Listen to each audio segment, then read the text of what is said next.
Franz Kafka. The name itself seems to conjure shadows, labyrinthine corridors, and the quiet dread of bureaucratic absurdity. Born into the twilight years of the Austro-Hungarian Empire on the 3rd of July, 1883, his life began in the heart of Prague, a city steeped in myth, history, and the uneasy coexistence of Czech, German, and Jewish cultures. This complex urban tapestry, with its layers of language, tradition, and simmering national tensions, would profoundly shape the consciousness of the man who would become one of the most enigmatic and influential writers of the 20th century. His life, much like his fiction, was a complex narrative woven with threads of familial tension, existential anxiety, artistic ambition, and the relentless pursuit of an elusive meaning in a world that often felt alienating and incomprehensible. He entered this world in Prague's Old Town, specifically in an apartment situated at the corner of Karpfengasse and Meiselgasse, within the former Jewish ghetto. He was the firstborn son of Hermann Kafka and Julie Lovi Kafka. Hermann, a formidable figure whose imposing presence and booming voice would loom large over Franz's life and work, was the epitome of the self-made man. Born into poverty in a rural Jewish community in southern Bohemia, he had risen through sheer force of will, military service, and relentless business acumen to become a successful haberdashery wholesaler in Prague. He embodied the practical, assertive, and often authoritarian values of the burgeoning bourgeoisie, valuing strength, success, and conformity above all else. His physical robustness and worldly confidence stood in stark contrast to his eldest son's perceived frailty and sensitivity. Julie Kafka offered a different model. She came from a more educated and prosperous German-speaking Jewish family in Podobrady, the daughter of a brewer. Quieter, more introspective, and perhaps more attuned to the sensitivities that her eldest son would inherit, she represented a connection to a more refined cultural background. However, her energy was largely consumed by assisting Hermann in the demanding family business and managing the household, leaving her, in Franz's later perception, often emotionally distant or unavailable. This fundamental difference in parental temperaments and backgrounds, coupled with the pressures of assimilation and social mobility, created an undercurrent of tension within the household, a dynamic that Franz would internalize and explore throughout his writings, most notably in his famous Letter to His Father. The early years of the Kafka family were tragically marked by loss, experiences that undoubtedly cast a shadow over the household atmosphere. Two younger brothers, Georg, born in 1884, and Heinrich, born in 1885, both died in infancy, Georg at 15 months, Heinrich at just 6. While Franz may not have consciously remembered these events, the presence of death so early in the family narrative may have contributed to the pervasive sense of fragility, guilt, and loss that permeates his work. The survival of the eldest son, while his brothers perished, could have subtly shaped his relationship with his parents and his own sense of identity. The family structure solidified with the arrival of three sisters: Gabriele, known affectionately as Ellie, born in 1886, Valerie, or Vali, born in 1889, and Ottilie, called Otla, born in 1886-1892. Otla, the youngest, would become Franz's closest confidant within the family, a source of unwavering support, practical help, and emotional understanding in an often stifling environment.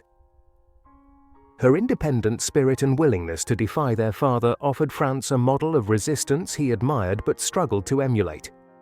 The tragic fate of all three sisters, murdered during the Holocaust decades after Franz's own death, underscores the vulnerability of the world into which they were born. As Hermann Kafka's business prospered, the family moved to progressively larger and more fashionable apartments, reflecting their rising social status within Prague's German-speaking Jewish community. Yet, despite the material comforts, Franz often felt like an outsider within his own family circle. His relationship with his father remained the central defining conflict of his youth. Hermann's relentless drive, his dismissal of Franz's artistic inclinations, His often harsh judgments and his overwhelming physical presence fostered in Franz profound feelings of inadequacy, guilt, fear, and a deep-seated alienation. This paternal judgment cast a long shadow, shaping Franz's self-perception and becoming a central theme in his literary universe, where father figures often appear as distant, arbitrary, and terrifyingly powerful. His mother, Julie, while perhaps more sympathetic by nature, was often caught between her husband's demands and her son's needs.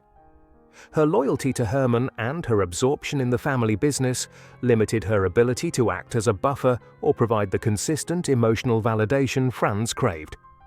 Consequently, the household staff, a succession of governesses, cooks, and maids, played a significant role in Franz's daily upbringing, further complicating his sense of belonging and contributing to his feeling of being fundamentally misunderstood.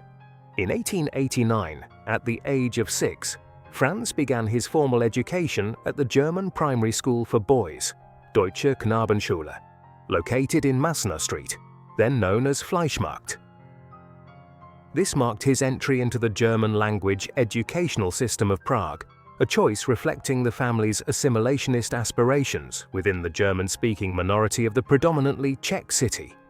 For Franz, it was the beginning of a long, often arduous journey through institutional structures, schools, offices, legal systems, that he frequently found oppressive, impersonal, and alienating, settings that would later provide the backdrop for many of his most characteristic fictional worlds. In 1893, at the age of 10, Franz progressed from the German primary school to the German state grammar school, gymnasium, housed in the imposing rear wing of the Goltskinsky Palace on Prague's Old Town Square. This prestigious institution, with its neo-Renaissance facade and formal academic atmosphere, represented the pinnacle of German language education in Prague and served as a crucible for the city's future German-speaking elite. For the next 8 years, this would be the setting for Franz's intellectual development, social formation, and increasingly, his sense of alienation from conventional paths and expectations. The gymnasium's curriculum was rigorously classical, emphasizing Latin, Greek, German literature, mathematics, and history. The pedagogical approach favored rote memorization, strict discipline, and unquestioning respect for authority, methods that did little to nurture Kafka's creative spirit or accommodate his introspective nature. The school day typically began at 8 in the morning and continued until early afternoon, 6 days a week, with students expected to complete several additional hours of homework each evening. This demanding schedule left little time for personal exploration or creative pursuits, creating a tension between academic obligations and artistic inclinations that would persist throughout Kafka's life. The physical environment of the school itself, with its echoing corridors, hierarchical seating arrangements, and formal, often intimidating teachers, later found echoes in Kafka's fictional institutions, where individuals navigate labyrinthine structures governed by inscrutable rules.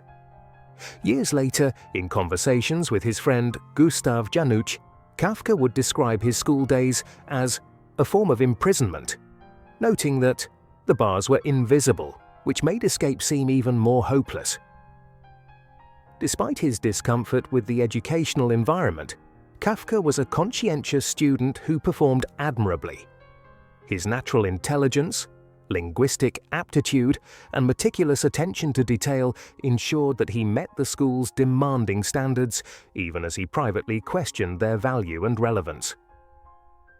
His report cards consistently showed high marks, particularly in German, Latin, and Greek.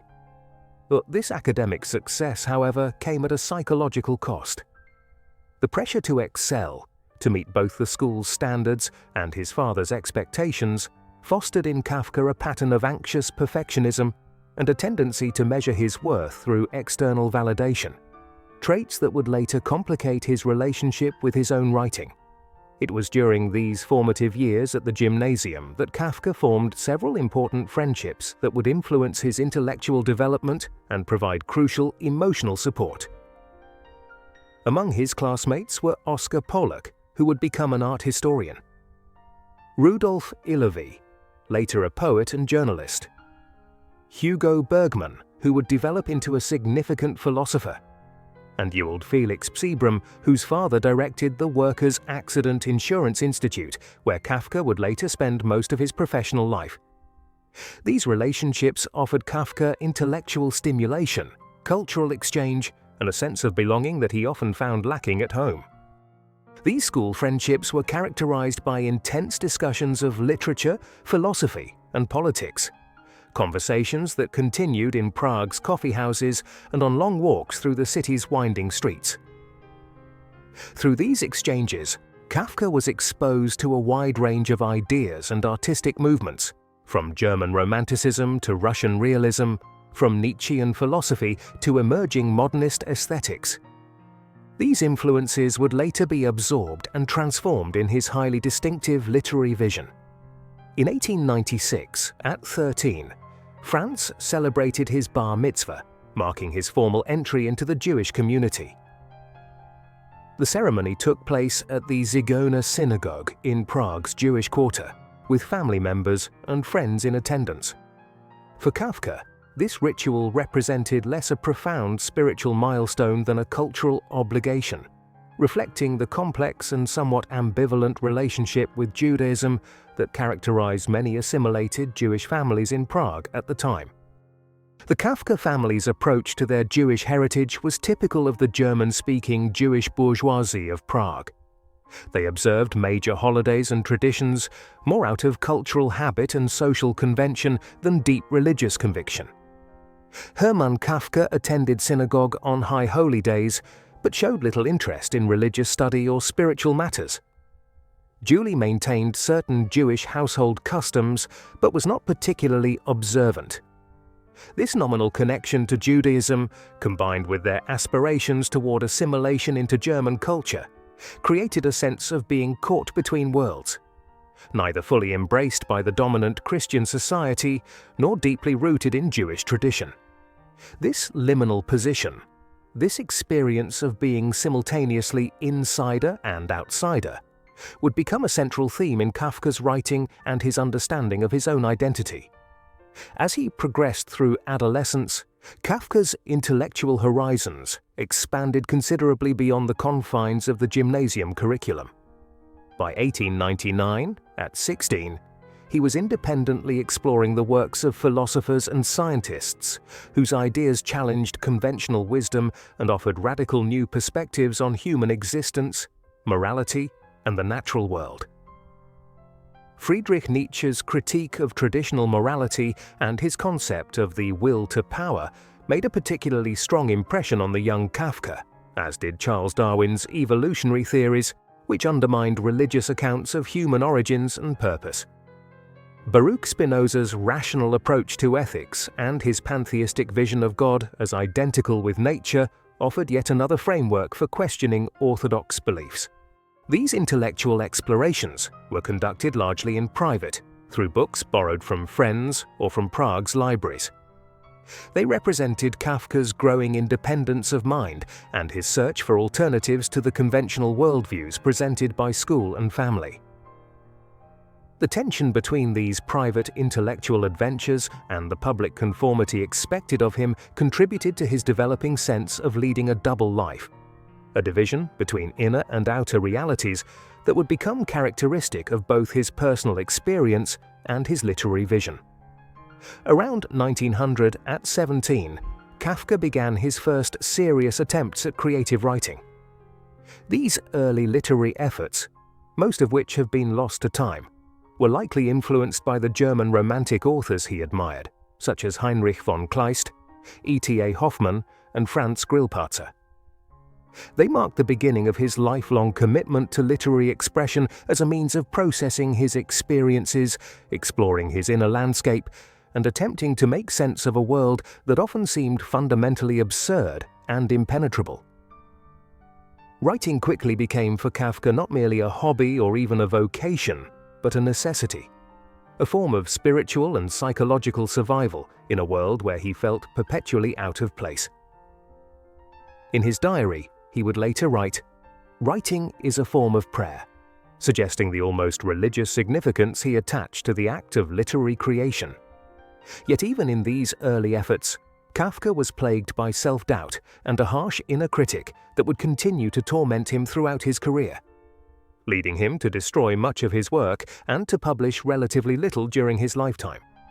In 1901, Kafka graduated from the gymnasium with good grades, despite his profound dislike for the school environment. His final examination results were strong enough to secure his admission to university, opening the door to higher education, a privilege not available to all in the stratified society of turn-of-the-century Prague. With his secondary education complete, Kafka stood at the threshold of adulthood, facing decisions about his future path that would shape the course of his life and work. The graduation ceremony, held in the ornate assembly hall of the gymnasium, was a moment of both achievement and anxiety for Kafka. While he had successfully navigated the demands of the educational system, he remained uncertain about his true calling and apprehensive about the expectations that would now be placed upon him to choose a respectable profession.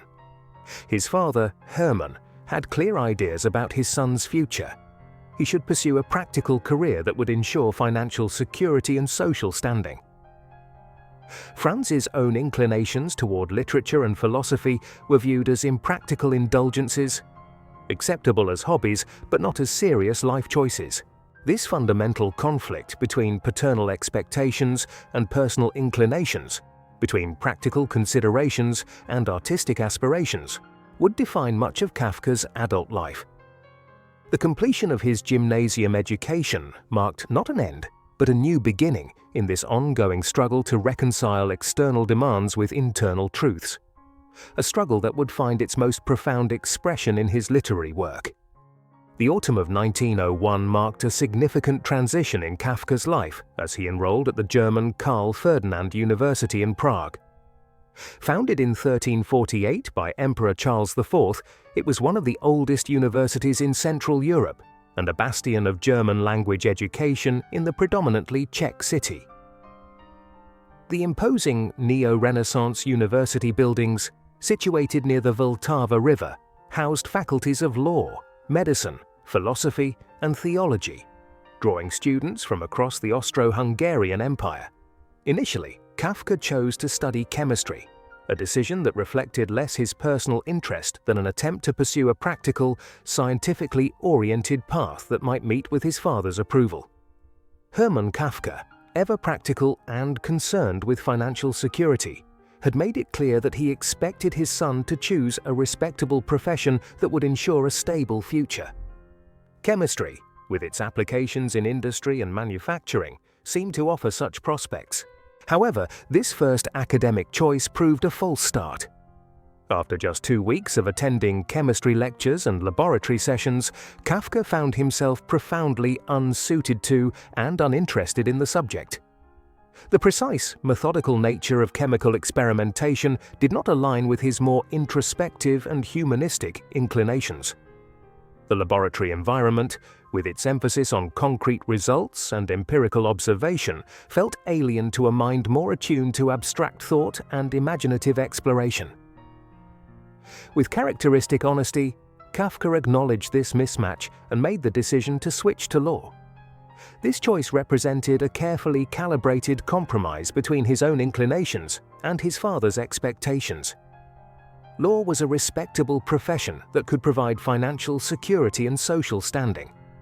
Yet it also engaged with questions of justice, authority, and human relations that interested the young Kafka. Moreover, a legal career offered various potential paths, from private practice to government service, providing some flexibility within a structured professional framework. The law faculty at Karl Ferdinand University was traditional in its approach, emphasizing the memorization of legal codes and precedents rather than critical analysis or philosophical inquiry. Courses covered Roman law, Austrian civil and criminal codes, commercial law, and legal history. The teaching was formal and hierarchical, with professors lecturing from elevated podiums to rows of students expected to absorb and reproduce the material with minimal questioning or debate. While Kafka dutifully attended his law lectures and completed the required coursework, his true passions lay elsewhere. He supplemented his legal education with courses in German studies and art history, fields more aligned with his literary and aesthetic interests. Professor August Sauer's lectures on German literature introduced him to canonical works and contemporary developments in German language writing. Art history courses exposed him to various artistic movements and aesthetic theories, broadening his cultural horizons beyond the practical focus of his legal studies. The university environment offered greater freedom than the regimented gymnasium, allowing Kafka to explore ideas and form connections with like-minded individuals. The institution's libraries provided access to a wide range of books and journals that nourished his intellectual curiosity.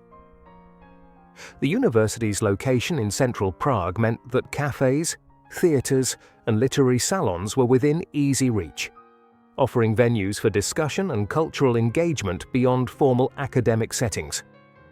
One such connection formed during these university years would prove particularly significant for Kafka's life and literary legacy. In 1902, during his second year at university, Kafka met Max Brod for the first time at a lecture given by philosopher Christian von Ehrenfels at the German Students' Reading and Rhetorical Club. The meeting was inauspicious. Brod initially found Kafka's comments on the lecture too abstract and too intellectual, but it marked the beginning of what would become one of the most important friendships in literary history. Max Brod, a year younger than Kafka but already established in Prague's German literary circles, was in many ways Kafka's opposite. Where Kafka was reserved, often pessimistic, and meticulously slow in his writing, Brod was outgoing, optimistic, and remarkably prolific. He wrote novels, essays, music criticism, and philosophical works with seemingly effortless energy. Despite these contrasting temperaments, or perhaps because of them, they formed a deep and lasting friendship based on mutual respect and shared intellectual interests. Brod quickly recognized Kafka's extraordinary literary talent and became his most ardent champion. He encouraged Kafka's writing, offered feedback on his work, and later facilitated his first publications. This friendship would endure until Kafka's death in 1924 and beyond, for it was Brod who, disregarding Kafka's instructions to destroy his unpublished manuscripts, preserved and published the works that established Kafka's posthumous literary reputation. Through Brod, Kafka was introduced to the wider circle of German writing authors in Prague, becoming a member of what was informally known as the Prague Circle in 1904. This group included philosopher and Zionist Felix Welch, writer Oscar Baum, and other intellectuals who gathered regularly in cafes like the Arco and the Louvre to discuss literature, philosophy, politics, and art. These connections provided Kafka with intellectual stimulation and a sense of community, even as he remained somewhat apart, observing and absorbing rather than fully participating in the group's social dynamics. The Prague Circle represented a unique cultural phenomenon, a German-language literary community in a predominantly Czech city, largely Jewish in composition but engaged with broader European intellectual currents. Its members navigated multiple identities and influences, creating a distinctive literary sensibility that combined German expressionism, Jewish traditions, and Czech cultural elements. Within this stimulating but complex environment, Kafka found both inspiration and a heightened awareness of his own liminal position between cultures and communities. It was during these university years, specifically in 1904 to 1905, that Kafka wrote his first significant short story, Description of a Struggle. The story, with its dreamlike narrative shifts and surreal transformations, already displayed many of the themes and stylistic elements that would characterize his mature fiction. A sense of alienation, the struggle for connection, and a blurring of boundaries between reality and fantasy. Though it would not be published until after his death, This early work represented an important step in Kafka's development as a writer, establishing patterns and preoccupations that would persist throughout his literary career. The writing process for Description of a Struggle established what would become Kafka's preferred creative routine. He would work late at night after his university classes and other obligations were complete, writing in the quiet of his room while the rest of the household slept. This nocturnal schedule allowed him to immerse himself fully in his fictional worlds, free from interruptions and the practical demands of daily life. It also, however, contributed to his chronic exhaustion and health problems, creating a pattern of physical strain that would continue throughout his working life. Despite his growing commitment to literature, Kafka remained dedicated to his academic pursuits. The years 1905 to 1906 saw him taking recreation and recuperation trips to the climatic sanatorium in Zukmantal, now Zlaté Hory in the Czech Republic, due to health concerns, an early indication of the physical frailty that would plague him throughout his life.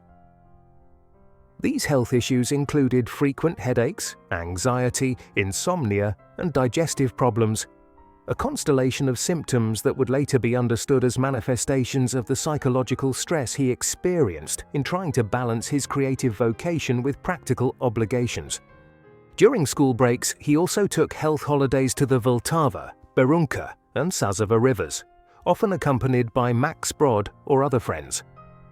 These excursions into the Bohemian countryside provided respite from the pressures of academic life and his often tense home environment. Kafka was an avid swimmer and enjoyed outdoor activities, finding in physical exercise and natural surroundings a temporary release from his habitual introspection and anxiety. He also visited his uncle Siegfried Loewy in Třešť, a small town in Moravia where his mother's family had roots. These visits connected him to a different aspect of his Jewish heritage, the rural, small-town Jewish communities that contrasted with the assimilated, urban Jewish culture of Prague. As his university studies progressed, Kafka began to prepare for his final examinations and the completion of his law degree.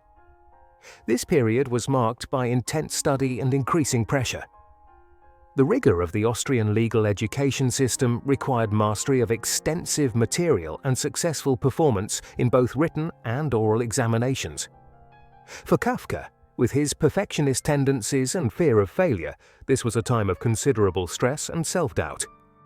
On June 18, 1906, Kafka's formal education culminated in his obtaining a doctorate in law. The doctoral ceremony, held in the university's Carolinum Hall, marked his official entry into the ranks of the educated professional class. His dissertation, though not preserved, would have been a formal academic exercise rather than an expression of personal intellectual interests. The achievement represented the successful completion of a path he had embarked upon more out of duty than passion. Yet it equipped him with the credentials necessary for professional advancement in the bureaucratic world of early 20th century Prague. Following university tradition, Kafka next undertook a one-year mandatory legal practice in the civil and criminal courts of Prague from 1906 to 1907. This practical training exposed him to the day-to-day workings of the legal system, the procedures, hierarchies, and human dramas that unfolded in the courtrooms and offices of the judicial apparatus. He observed trials, assisted in case preparation, and gained first-hand experience of the often arbitrary and impersonal nature of legal proceedings. This immersion in the labyrinthine world of legal procedures and bureaucracy would later feature prominently in works like The Trial, where the protagonist Joseph K. finds himself caught in an incomprehensible legal process. The arbitrary nature of justice, the impenetrable complexity of institutional processes, and the powerlessness of individuals within these systems all made a profound impression on the young lawyer. His experiences during this year of legal practice contributed significantly to his understanding of how bureaucratic structures can dehumanize both those who serve them and those subject to their authority. In 1907, at the intercession of his uncle Alfred Loewy, Kafka began his first proper employment at Assicurazioni Generali, an Italian insurance company with offices on Prague's Wenceslas Square. This position represented his entry into the professional world and the beginning of his career in insurance, a field he had not chosen out of personal interest, but which offered secure employment for a law graduate. The company, founded in Trieste in 1831, was one of the largest insurance providers in the Austro-Hungarian Empire, offering various types of coverage including fire, life, and accident insurance. Kafka's role at Generali involved processing claims, drafting correspondence, and handling administrative tasks related to insurance policies. The work was routine and demanded meticulous attention to detail, qualities that Kafka possessed but which drained his creative energies when applied to tasks he found inherently meaningless. The corporate environment, with its emphasis on efficiency and conformity, felt stifling to his creative spirit. Most significantly, the working hours, from 8 a.m. to 6 p.m. with limited breaks, left him with little time or energy for writing, his true passion. The long days at the office, followed by family obligations in the evening, meant that Kafka could only write late at night, often continuing until the early hours of the morning. This schedule was physically and mentally exhausting, creating a cycle of fatigue that exacerbated his health problems and deepened his sense of alienation from his professional life. In letters and diary entries from this period, he expressed growing frustration with the constraints of his employment and its impact on his literary ambitions. After less than a year at Assicurazioni Generali, Kafka sought an escape from this unsatisfactory situation. The opportunity came in 1908 when he secured a position at the Workers' Accident Insurance Institute for the Kingdom of Bohemia, located at Narpogici Street 7. This semi-governmental organization, responsible for administering mandatory insurance for industrial workers against workplace accidents, would be Kafka's professional home for the next 14 years, providing him with financial stability while allowing somewhat more space for his literary pursuits. The Workers' Accident Insurance Institute for the Kingdom of Bohemia offered Kafka several advantages over his previous employment at the previous company. Most significantly, the working hours were shorter, typically from 8 a.m. to 2 p.m., allowing him more time for his literary pursuits. This semi-day job, as he sometimes referred to it, created a more sustainable balance between professional obligations and creative work, though the tension between these two worlds would remain a defining feature of his life. The institute itself was housed in a neo-Baroque building on Narpogici Street, its ornate exterior contrasting with the bureaucratic procedures that took place within. Kafka's office was modest but comfortable, with a desk positioned near a window that provided natural light and a view of the street below. The physical environment was less oppressive than that of Generali, and the organizational culture somewhat more relaxed, factors that contributed to Kafka's decision to remain with the institute for the majority of his working life. Kafka began at the institute as an articled clerk, the entry-level position for a law graduate. His responsibilities included processing claims from workers injured in industrial accidents, calculating compensation amounts based on complex formulas, and drafting correspondence related to these cases. The work, while still bureaucratic in nature, had a social dimension that appealed to Kafka's sense of justice and compassion. He was involved in assessing claims from injured workers, many of whom were from the most vulnerable segments of society: factory laborers, miners, construction workers, whose lives could be devastated by workplace accidents. This daily exposure to human suffering, and the often inadequate institutional responses to it, deepened Kafka's understanding of social inequities and the dehumanizing effects of industrialization. He witnessed firsthand how workers' bodies were treated as expendable components in the machinery of production, and how their pain and disability were reduced to statistical data and financial calculations.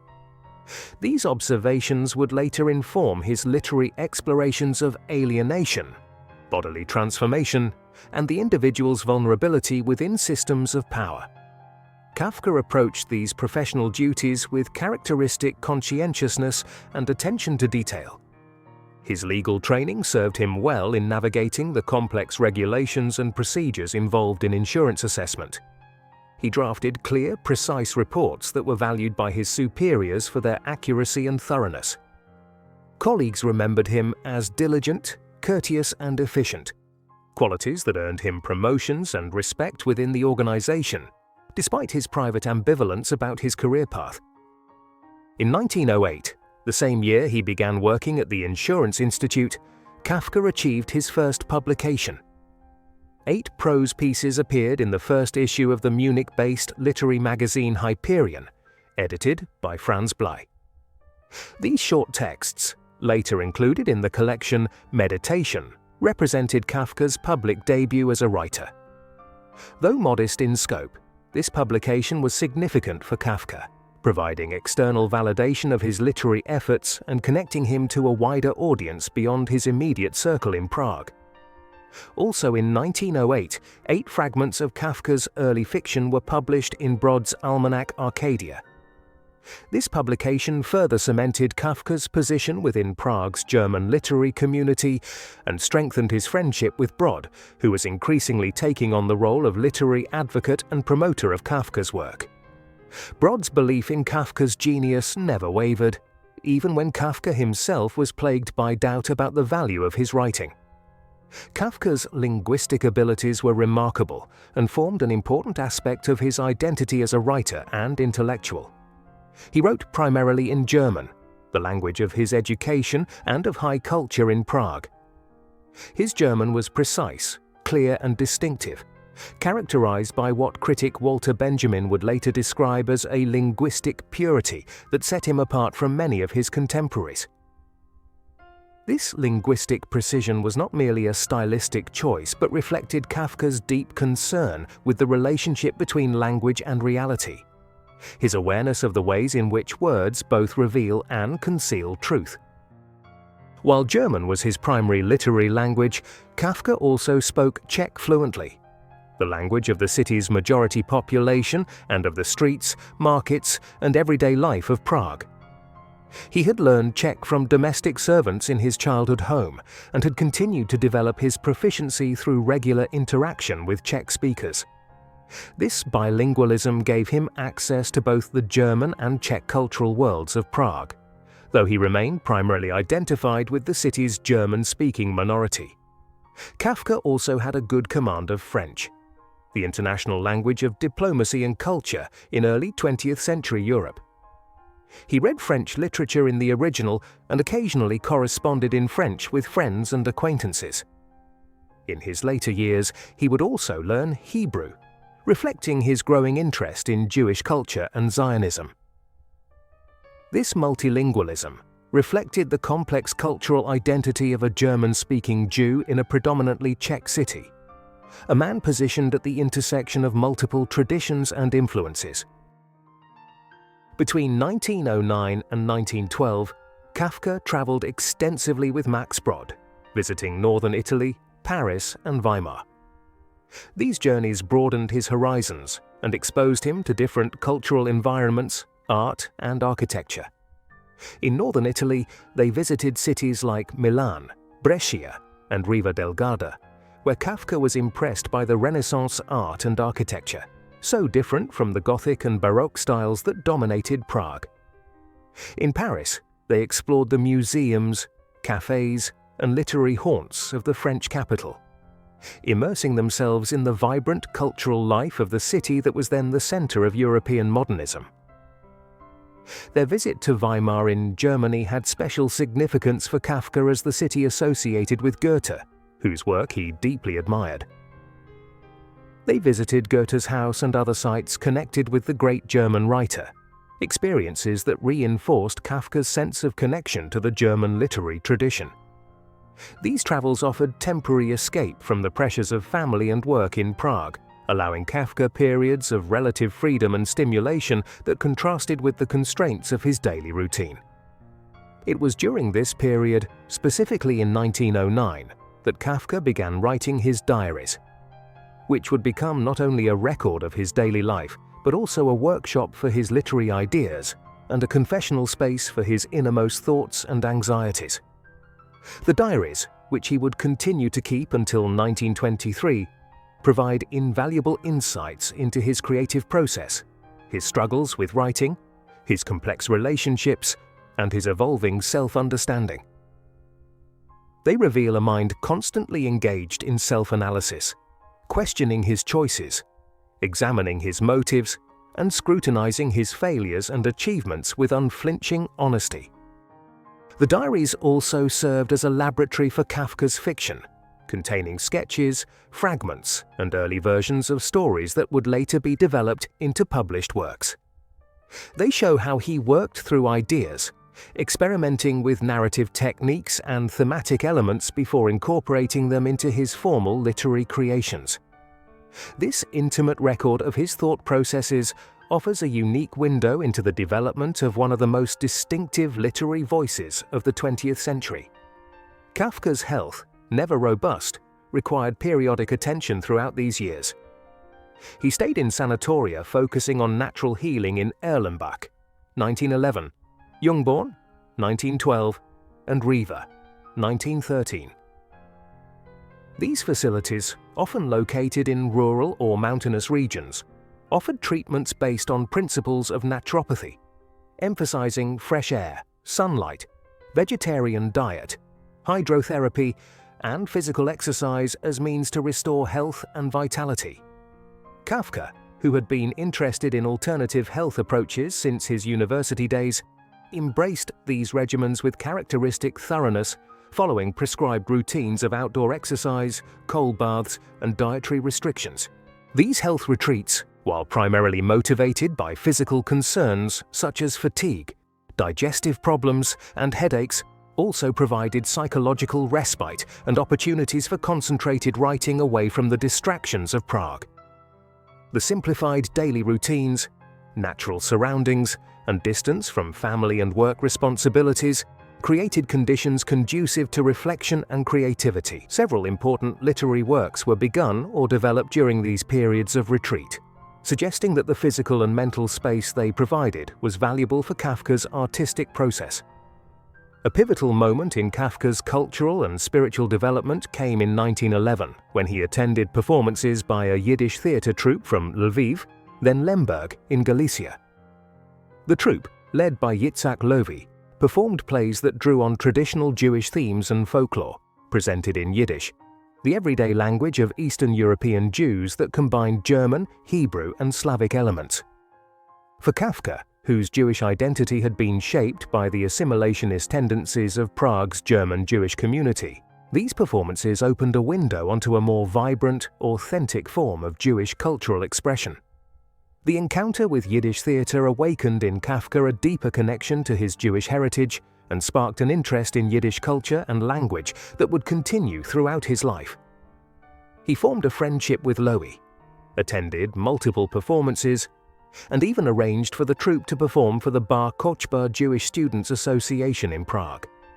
Through Loewy, Kafka gained access to a world of Eastern European Jewish culture that was markedly different from the assimilated, bourgeois Jewish environment in which he had been raised. This experience was crucial for Kafka's relationship to Judaism and Jewish culture, which had previously been somewhat distant and formalistic.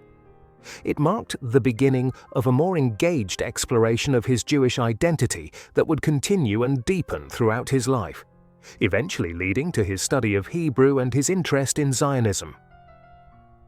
The influence of this encounter can be traced in several of Kafka's works, particularly those that engage with themes of tradition, community, and cultural belonging. The year 1912 represented a creative breakthrough for Kafka. He began actively writing his first novel, The Man Who Disappeared, Der Verschollene, later known as America.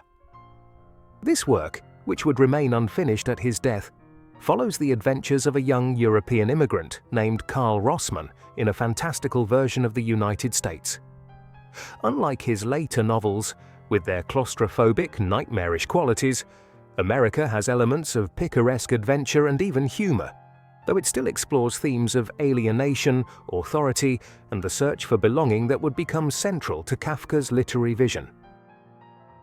More significantly, on the night of September 22nd to 23rd, 1912, Kafka wrote The Judgment, Das Urteil, in a single, intense burst of creativity that lasted from 10 p.m. until 6 a.m. This experience of writing an entire story in one sitting, which Kafka described in his diary as the only way in which writing can be done, only with such coherence, with such a complete opening out of the body and the soul, represented a new level of artistic achievement and confidence. The story, which tells of a young man condemned to death by drowning by his father, explores the themes of paternal authority, filial guilt, and the power of judgment that would recur throughout Kafka's work. Kafka followed this success with The Metamorphosis, written in November and December 1912. This story, which begins with the famous line, "As Gregor Samsa awoke one morning from uneasy dreams, he found himself transformed in his bed into a gigantic insect," is perhaps Kafka's most well-known work and a cornerstone of modernist literature. Its exploration of alienation, family dynamics, and the dehumanizing effects of modern life established patterns and themes that would characterize much of his subsequent writing. In December 1912, a collection of 18 short prose pieces by Kafka was published under the title Meditation by Ernst Rowohlt Verlag in Leipzig. This marked his first book publication, a significant milestone in his literary career. The collection, which included pieces previously published in Hyperion and other venues, showcased Kafka's distinctive style and sensibility, his precise observation, his ability to find the uncanny in the everyday, and his exploration of isolation and miscommunication. Though still relatively unknown outside a small circle of Prague intellectuals, Kafka was beginning to establish himself as a writer of unique vision and talent. August 13, 1912, marked a significant turning point in Kafka's personal life when he met Felice Bauer at Max Brod's house in Prague. Brod had invited several friends for dinner, including Ludwig Winder and Felice, who was visiting from Berlin. This seemingly ordinary social gathering would initiate one of the most complex and tormented relationships of Kafka's life, one that would span 5 years and generate over 500 letters, providing both inspiration for his work and profound emotional turmoil. Felice Bauer was 24 years old, a confident, practical woman who worked as a representative for a dictaphone company in Berlin. She was modern in her outlook, financially independent and career-oriented, qualities unusual for women of her time and social background. In his diary entry the day after their meeting, Kafka described her as having a bony, empty face that wore its emptiness openly, noting her bare throat and how her hair was combed over her ears. This initial, somewhat clinical description gave little indication of the intense attachment that would develop between them. Felice was, in many ways, Kafka's opposite. Where he was introspective, plagued by self-doubt and torn between competing demands, she was outgoing, self-assured, and decisively engaged with the practical world. She embodied a directness and certainty that both attracted and intimidated Kafka. Their relationship would unfold primarily through correspondence, with only occasional face-to-face meetings, a mode of interaction that allowed Kafka to present himself in his most articulate form through the written word, while avoiding the immediate demands of physical presence. Kafka initiated their correspondence on September 20, 1912, with a letter that began formally but quickly established a tone of intimate confession. Over the following months, the frequency and intensity of their letters increased dramatically. Kafka wrote to Felice almost daily, sometimes sending multiple letters in a single day. In these letters, he shared his literary ambitions, his daily frustrations, his health concerns, and his existential anxieties. He described his writing process in detail, making her a virtual witness to his creative struggles and achievements. Yet he also revealed, perhaps unconsciously, his profound ambivalence about marriage and domestic life. While expressing desire for Felice and painting pictures of their potential future together, he simultaneously emphasized the ascetic conditions necessary for his writing: solitude, silence, freedom from social obligations, conditions that seemed incompatible with conventional marriage. This fundamental contradiction would remain unresolved throughout their relationship, creating a pattern of approach and retreat that caused suffering for both parties. During this period of intense correspondence with Felice, Kafka's literary output flourished. The emotional energy and psychological complexity of their relationship seemed to fuel his creativity, providing material that he transformed into some of his most significant works. In November 1912, he wrote to Felice about his progress on The Metamorphosis, sharing details of the story's development and his satisfaction with certain passages.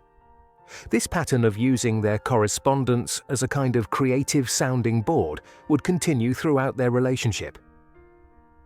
By the spring of 1913, the relationship had deepened to the point where marriage was being discussed, though Kafka's ambivalence remained evident in his letters. In May and June, he visited Felice in Berlin, staying at the Askanischer Hof Hotel. These visits allowed them to develop their relationship beyond the written word, though Kafka often felt awkward and inadequate in person, lacking the eloquence and control he possessed in his letters. The physical reality of Felice, her presence, her family connections, her social world in Berlin, both attracted and alarmed him, making concrete what had previously existed primarily in the realm of imagination and language. On June 16, 1913, Kafka wrote a letter to Felice's father, Karl Bauer, formally requesting permission to marry his daughter. This traditional step reflected the social conventions of the time, particularly in Jewish families. Karl Bauer, a successful businessman, had reservations about Kafka as a potential son-in-law, questioning whether his modest income as an insurance official could adequately support a family. These practical concerns added another layer of complexity to an already fraught situation. Despite these obstacles, Kafka and Felice became unofficially engaged in the summer of 1913. The engagement, however, was marked by Kafka's continuing doubts and his increasingly desperate attempts to explain to Felice the demands of his writing life. In a letter from July 1913, he wrote, "I have often thought that the best mode of life for me would be to sit in the innermost room of a spacious locked cellar with my writing things and a lamp. And how I would write! From the depths I would drag it up. Without effort. For extreme concentration knows no effort." This vision of isolated creative work stood in stark contrast to the social and familial responsibilities of marriage. Kafka's awareness of this contradiction led to periods of intense anxiety and guilt. He felt he was deceiving Felice by pursuing marriage while knowing he could not be the kind of husband she deserved and expected. These feelings contributed to his decision to break off the engagement in July 1914 before it had been formally announced. During this first engagement period, Kafka also met Grete Bloch, a friend of Felice's who sometimes acted as an intermediary between the couple. Grete, intelligent and literary-minded, understood Kafka's artistic temperament in ways that Felice sometimes did not. His connection with Grete added another layer of complexity to an already fraught situation. Some scholars have suggested that Kafka may have had a brief affair with Grete, and there has been speculation that she may have borne him a child who died in infancy, though conclusive evidence for this remains elusive. The year 1914 was significant for Kafka in other ways as well. It marked his first move away from his parents' home when he rented an apartment in Bilkova Street in Prague's Old Town. This physical separation represented an attempt at greater independence and self-determination, though his emotional ties to his family, particularly the complicated relationship with his father, remained powerful. The apartment was modest, but provided him with a space of his own, away from the watchful eyes and expectations of his parents. This move reflected his growing need for autonomy, both personal and creative. During this period, Kafka worked on his novels The Trial, Der Prozess, and The Man Who Disappeared, as well as the short story In the Penal Colony, in Der Strafkolonie. The Trial, begun in August 1914 and left unfinished at his death, tells the story of Joseph K., who is arrested and prosecuted by a remote authority without ever learning the nature of his crime. The novel's exploration of guilt, bureaucratic absurdity, and the individual's helplessness before impersonal systems of power reflects Kafka's own experiences with authority. From his relationship with his father to his observations of legal and governmental institutions. In the Penal Colony, written in October 1914, is a disturbing tale of torture and execution that reflects his preoccupation with power, punishment, and the body. The story describes a complex execution machine that inscribes the sentence on the condemned person's body until they die. This brutal mechanism serves as a metaphor for the ways in which social and political systems inscribe their laws and judgments on human bodies and psyches, a theme that resonates with Kafka's personal experiences of feeling judged and constrained by family, work, and society. In 1915, The Metamorphosis was published for the first time by Kurt Wolff's publishing house in Leipzig. This story, with its unforgettable opening line and its exploration of alienation, family dynamics, and the dehumanizing effects of modern life, would become one of Kafka's most recognized and influential works. Its publication represented a significant step in his literary career, bringing his work to a wider audience and establishing his reputation as a writer of singular vision and power. The following year, 1916, saw Kafka renting a room in 22 Golden Lane, Zlata Uliczka, in Prague Castle, a tiny, almost cell-like space where he could write in solitude. The house, part of a row of small dwellings built into the castle walls, had originally housed castle guards and later became home to craftsmen and artists.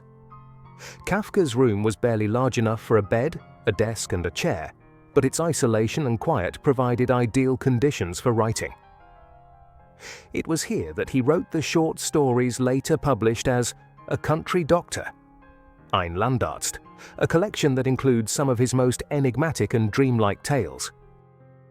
The confined space of the room on Golden Lane, with its medieval atmosphere and isolation from the bustle of the city below, provided an environment conducive to the creation of Kafka's distinctive literary world, a world of compression, intensity, and strange transformations.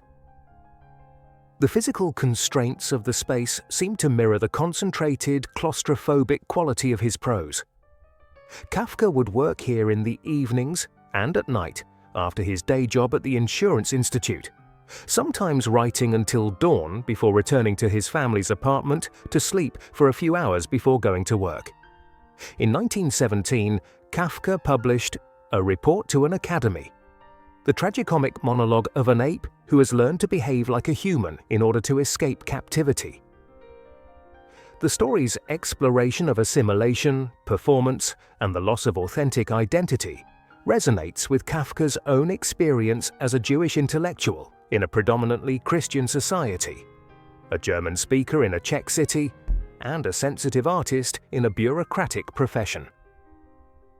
The ape's transformation represents both a survival strategy and a form of self-betrayal, a duality that Kafka felt in his own accommodations to social expectations. March 1917 saw Kafka renting an apartment in the Schönborn Palace in the Lesser Town, today's US Embassy. This grand setting, with its Baroque architecture and aristocratic associations, contrasted sharply with the modest room on Golden Lane.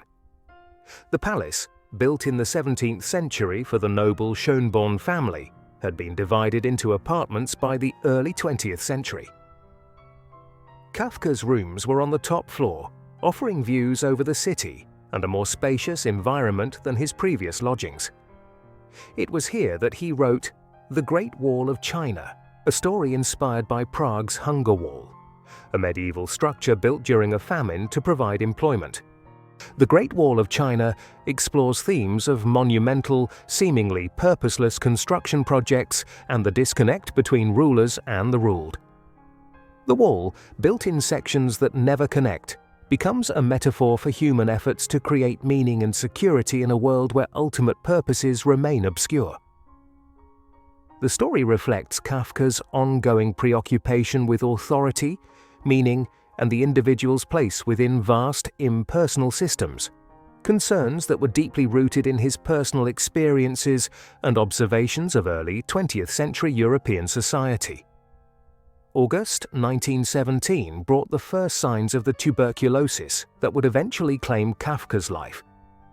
He experienced a pulmonary hemorrhage, coughing up blood, a classic symptom of the disease, which led to a medical examination and diagnosis.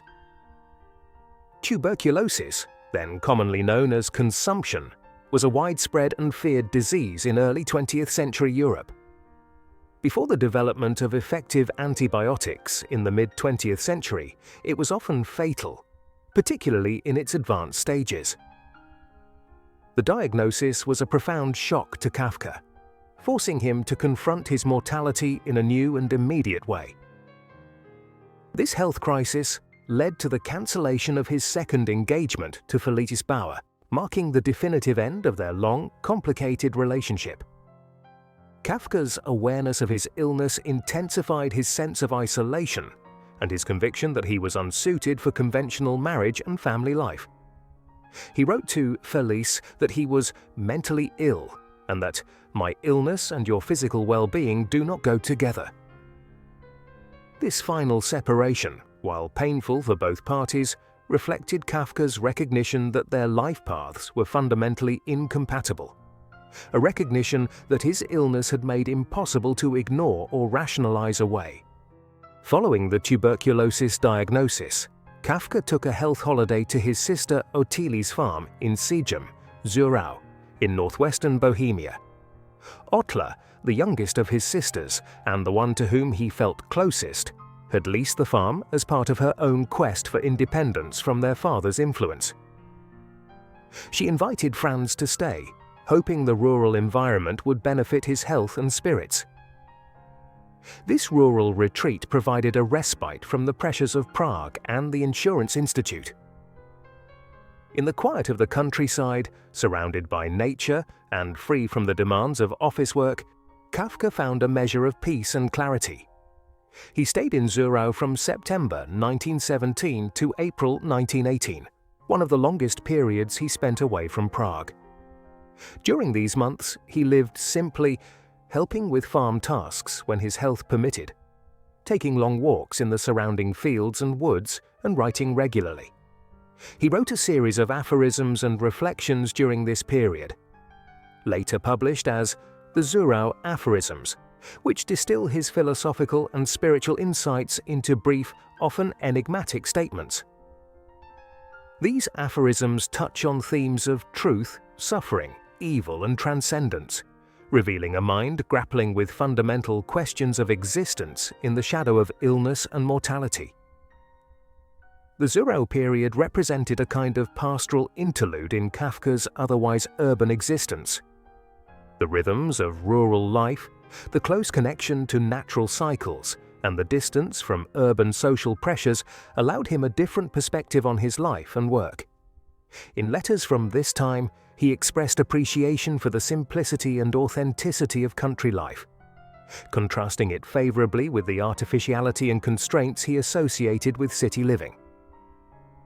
This experience reinforced his long-standing ambivalence about modern urban civilization and its effects on human consciousness and community. The years 1918 to 1923 were characterized by Kafka's increasingly frequent stays in various sanatoria, interrupted by brief periods of work at the Insurance Institute.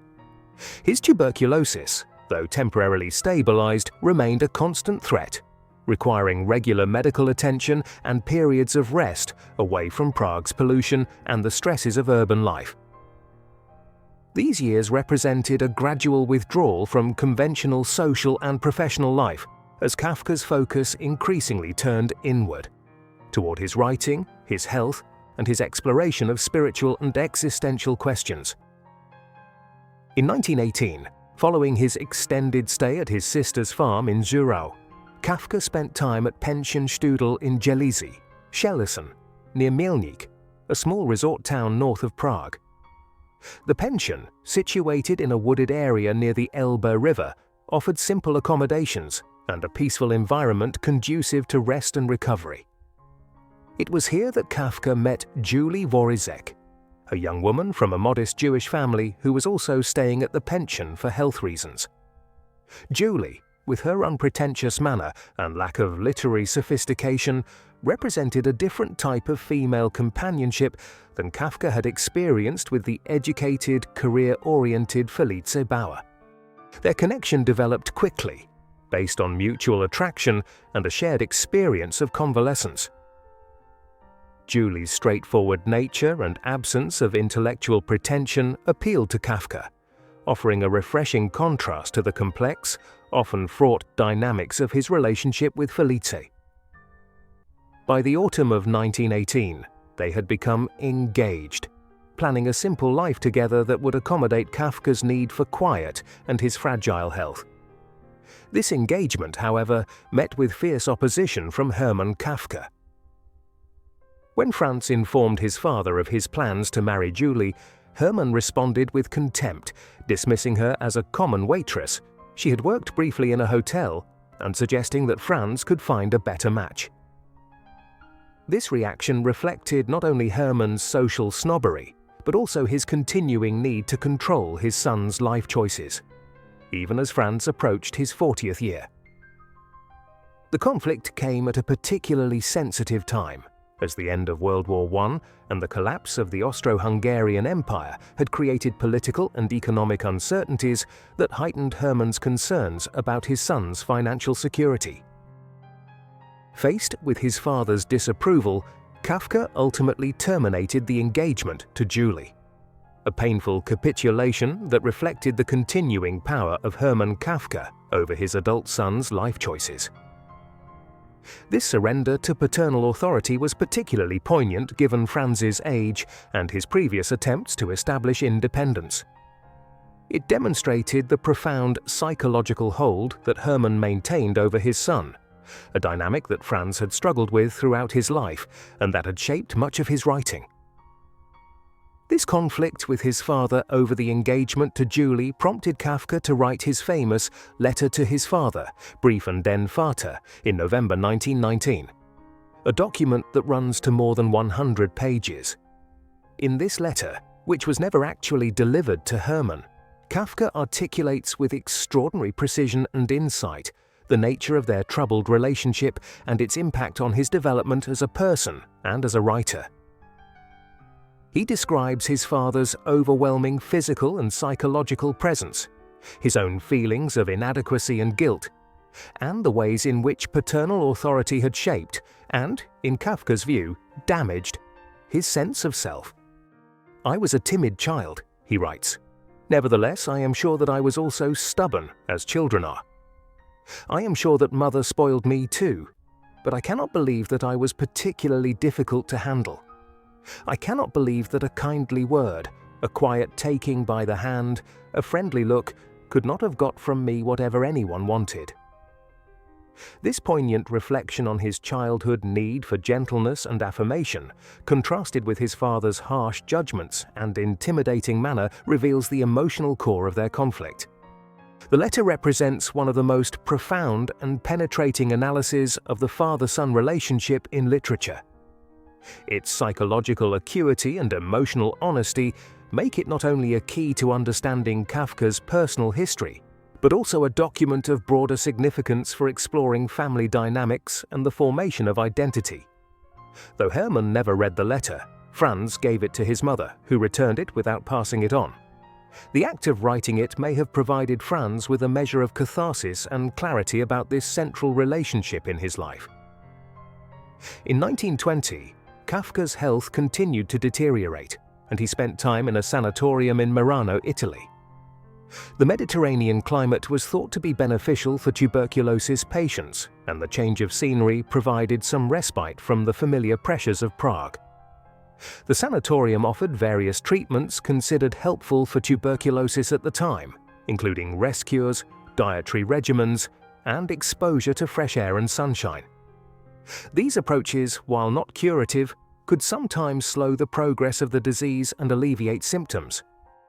During this period, Kafka developed a significant relationship with journalist and translator Milena Jasenska, the first translator of his fiction into Czech. Their connection, like many of Kafka's relationships, unfolded primarily through correspondence, with over 100 letters exchanged between them in 1920 alone. These letters, later published as Letters to Milena, reveal an intense intellectual and emotional connection that developed rapidly despite limited face-to-face contact. Milena was a remarkable woman, intelligent, passionate, and independent. Born in 1896 to a prominent Czech family, she had rebelled against her strict upbringing and conventional expectations for women of her class. She was married to Ernst Pollock, a Jewish intellectual and friend of Max Brod, but lived separately from him in Vienna, embodying a freedom and modernity that both attracted and intimidated Kafka. As a journalist and translator, she moved in literary and artistic circles, writing on culture, politics, and women's issues for various publications. Their correspondence began when Milena, impressed by Kafka's stories, wrote to him requesting permission to translate his work into Czech. This professional inquiry quickly evolved into a deeply personal exchange. Kafka confided in her his deepest thoughts and fears, while she offered understanding and appreciation of his literary genius at a time when his work was still largely unknown. Milena's translations helped introduce Kafka to Czech readers, bridging the linguistic divide that separated him from the majority population of his native city. Their letters reveal a relationship of extraordinary intensity and honesty. Kafka wrote to her about his illness, his writing, his dreams, and his anxieties with a frankness he rarely showed to others. Milena responded with warmth, insight, and an acceptance of his complexities that he found both comforting and somewhat overwhelming.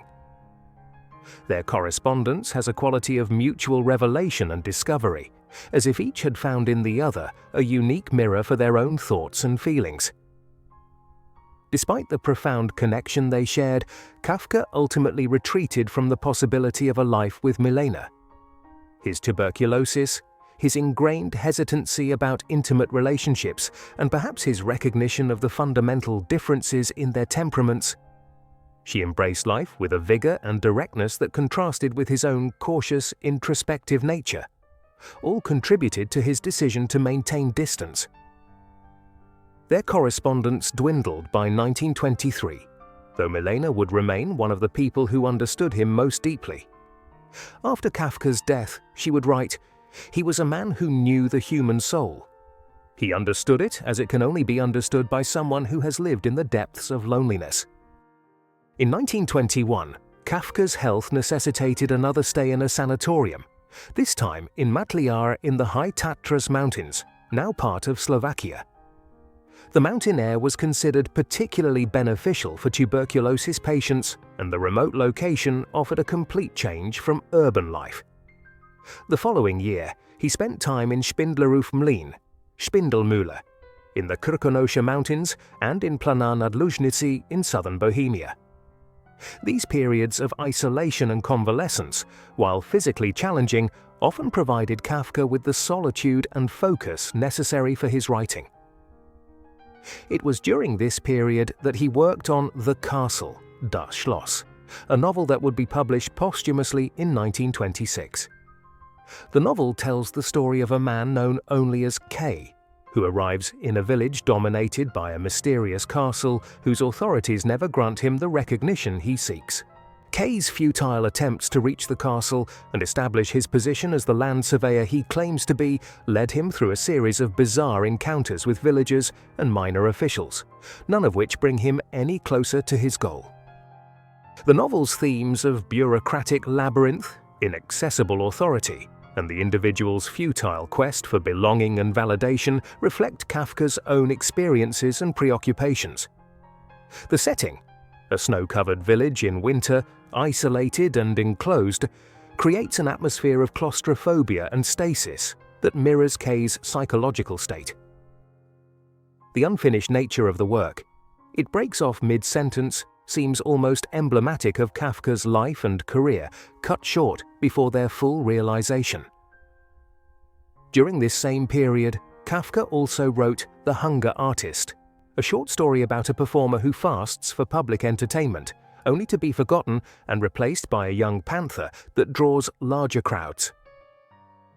The story explores themes of art, sacrifice, and the artist's relationship to society. Concerns that were deeply personal for Kafka, who often felt that his dedication to writing demanded sacrifices in other areas of life and went largely unappreciated by the world at large. The Hunger Artist's insistence that he fasts not as a feat, but because he couldn't find the food I liked, suggests the involuntary nature of the true artist's vocation, a compulsion rather than a choice. In 1922, Kafka's professional life reached its culmination when he was promoted to the position of Chief Secretary at the Workers' Accident Insurance Institute.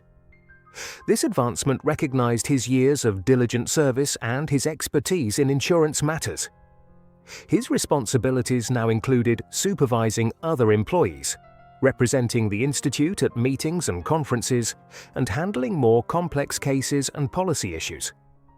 The promotion came with an increase in salary and status, providing greater financial security at a time when post-war inflation was creating economic hardship for many. However, his deteriorating health soon made it impossible for him to continue working. The physical demands of daily office attendance, combined with the mental strain of administrative responsibilities, proved too much for his weakened constitution. He requested early retirement for medical reasons, which was granted with a pension, a financial security that would support him in his final years. This departure from the institute marked the end of Kafka's double life as bureaucrat and writer, a duality that had defined his adult existence for 14 years. The year 1923 marked another significant turning point in Kafka's personal life.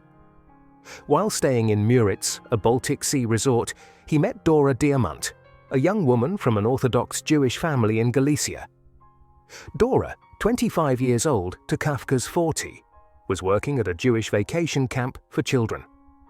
She had left her traditional family to pursue education and independence, first in Krakow and then in Berlin. She was a Hasidic girl with Zionist convictions, embodying a vibrant connection to Jewish tradition and culture that fascinated Kafka. Their meeting sparked an immediate and profound connection. In Dora, Kafka found someone who shared his growing interest in Judaism and Zionism, who appreciated his literary work, and who offered him a warmth and acceptance he had rarely experienced. For perhaps the first time in his life, Kafka entered into a relationship that was not primarily conducted through letters but lived in daily intimacy.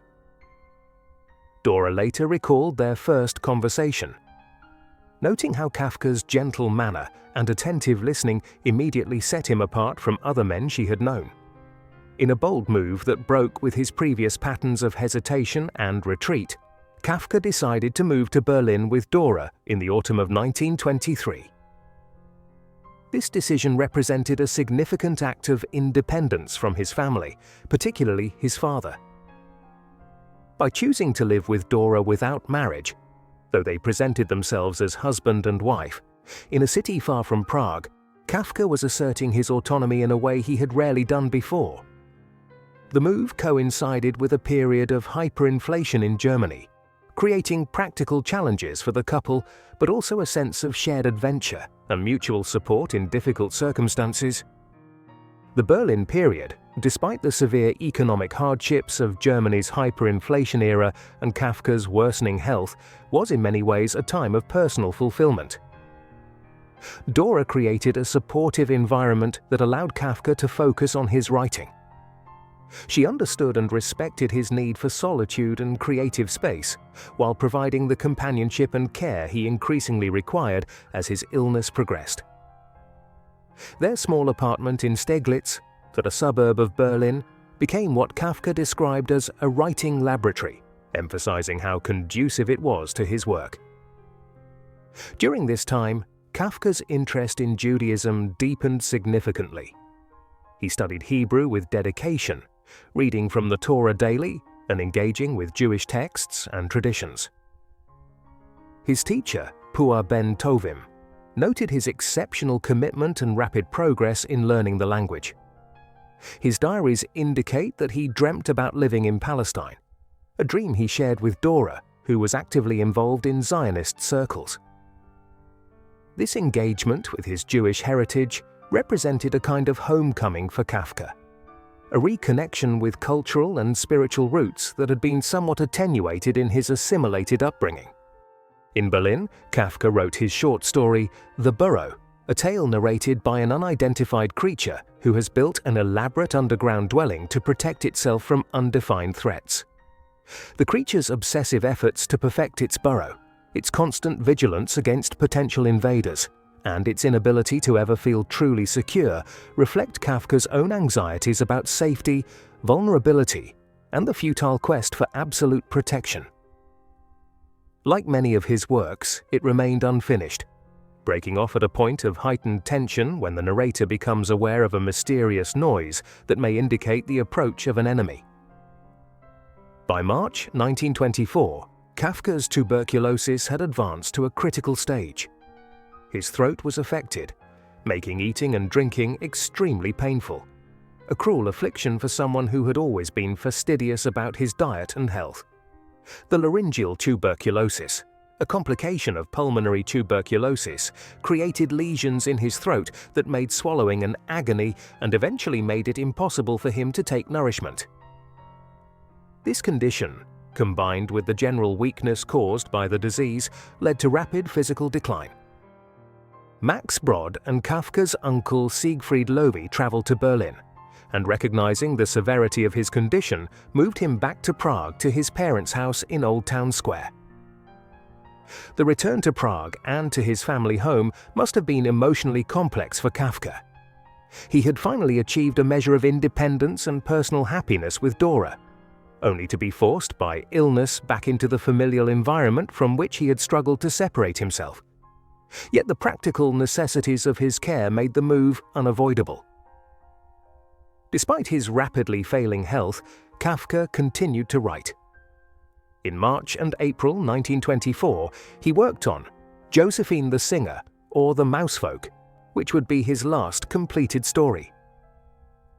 This tale of a mouse who believes her singing is uniquely valuable to her community, though they value her more for other reasons, explores themes of art, community, and the artist's place within society, concerns that had occupied Kafka throughout his literary career. The story's gentle irony and its meditation on the relationship between the individual and the collective represent a kind of summation of Kafka's artistic vision. In April 1924, recognizing that Prague's climate was detrimental to his condition, Kafka, accompanied by Dora Diamant and his physician Robert Klopstock, moved to the sanatorium in Kierling near Klosterneuburg, Lower Austria. The sanatorium, directed by Dr. Hugo Hoffmann, specialized in the treatment of tuberculosis and offered the most advanced care available at the time, though medical science still had few effective treatments for advanced cases like Kafka's. Here, in a peaceful rural setting, Kafka spent his final months.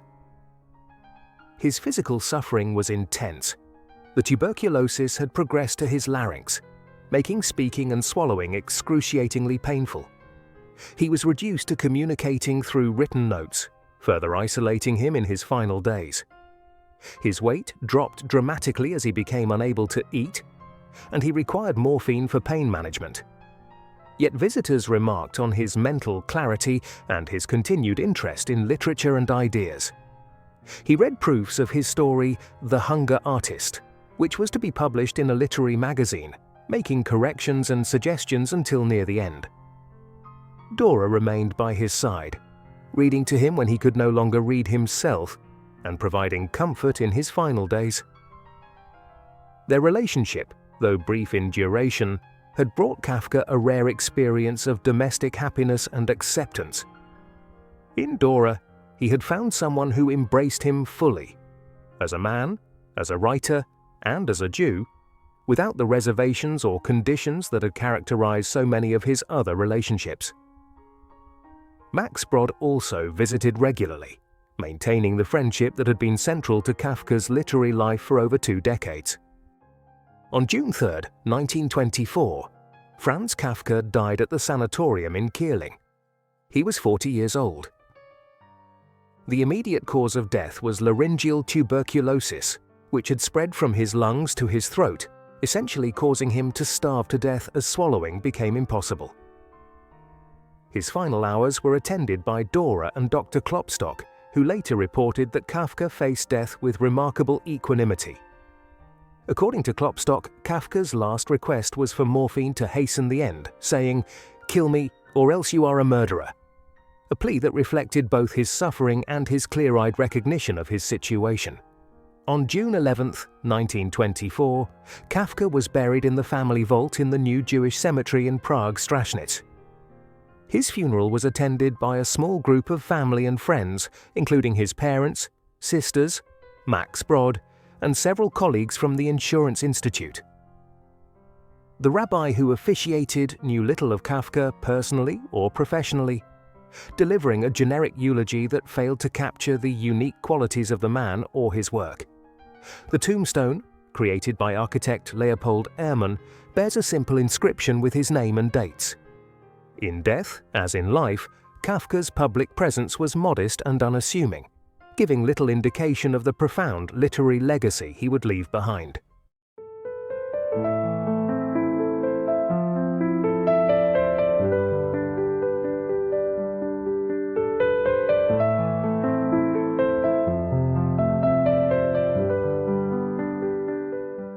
In the early hours of January 19, 1809, as a winter storm battered the city of Boston, Massachusetts, Elizabeth Arnold Poe gave birth to her second son in a small back room of a modest boarding house on Carver Street, now Charles Street South. The child, whom she named Edgar, entered a world that would offer him little stability or comfort. Born into the itinerant life of traveling performers, his arrival was merely a brief intermission in the perpetual drama of his parents' theatrical careers. Neither Edgar nor his mother could have foreseen how this inauspicious beginning would eventually lead to literary immortality, or how the themes of loss, abandonment, and the search for identity that would define his life would also shape American literature forever. Edgar's parents, Elizabeth Arnold Poe and David Poe Jr., were both actors in a repertory company performing in Boston at the time of his birth. Elizabeth, born in England in 1787, had come to America as a child with her mother, also an actress. By the age of 9, following her mother's death, Elizabeth had already begun performing on stage. Beautiful, talented, and possessing a melodious singing voice, she became a popular figure in theaters along the eastern seaboard. David Poe, Jr., in contrast, had abandoned his studies in law against the wishes of his prominent Baltimore family to pursue a theatrical career for which he had considerably less natural aptitude. Their marriage in 1806 had united two very different personalities.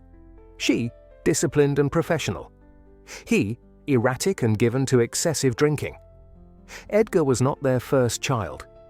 His older brother, William Henry Leonard Poe, had been born in January 1807 in Boston. The demands of theatrical life meant that the Poe family lived a nomadic existence, moving from city to city as performance engagements dictated. The first months of Edgar's life were spent traveling with his parents and brother as the theatrical company performed in various northeastern cities. This peripatetic lifestyle, while common for actors of the period, created an unstable foundation for family life and would have made the basic care of young children particularly challenging. In 1810, the Poe family continued their theatrical touring, with young Edgar accompanying his parents. The precise details of their movements during this year are not fully documented, but they likely performed in several cities along the eastern seaboard, including Philadelphia and New York.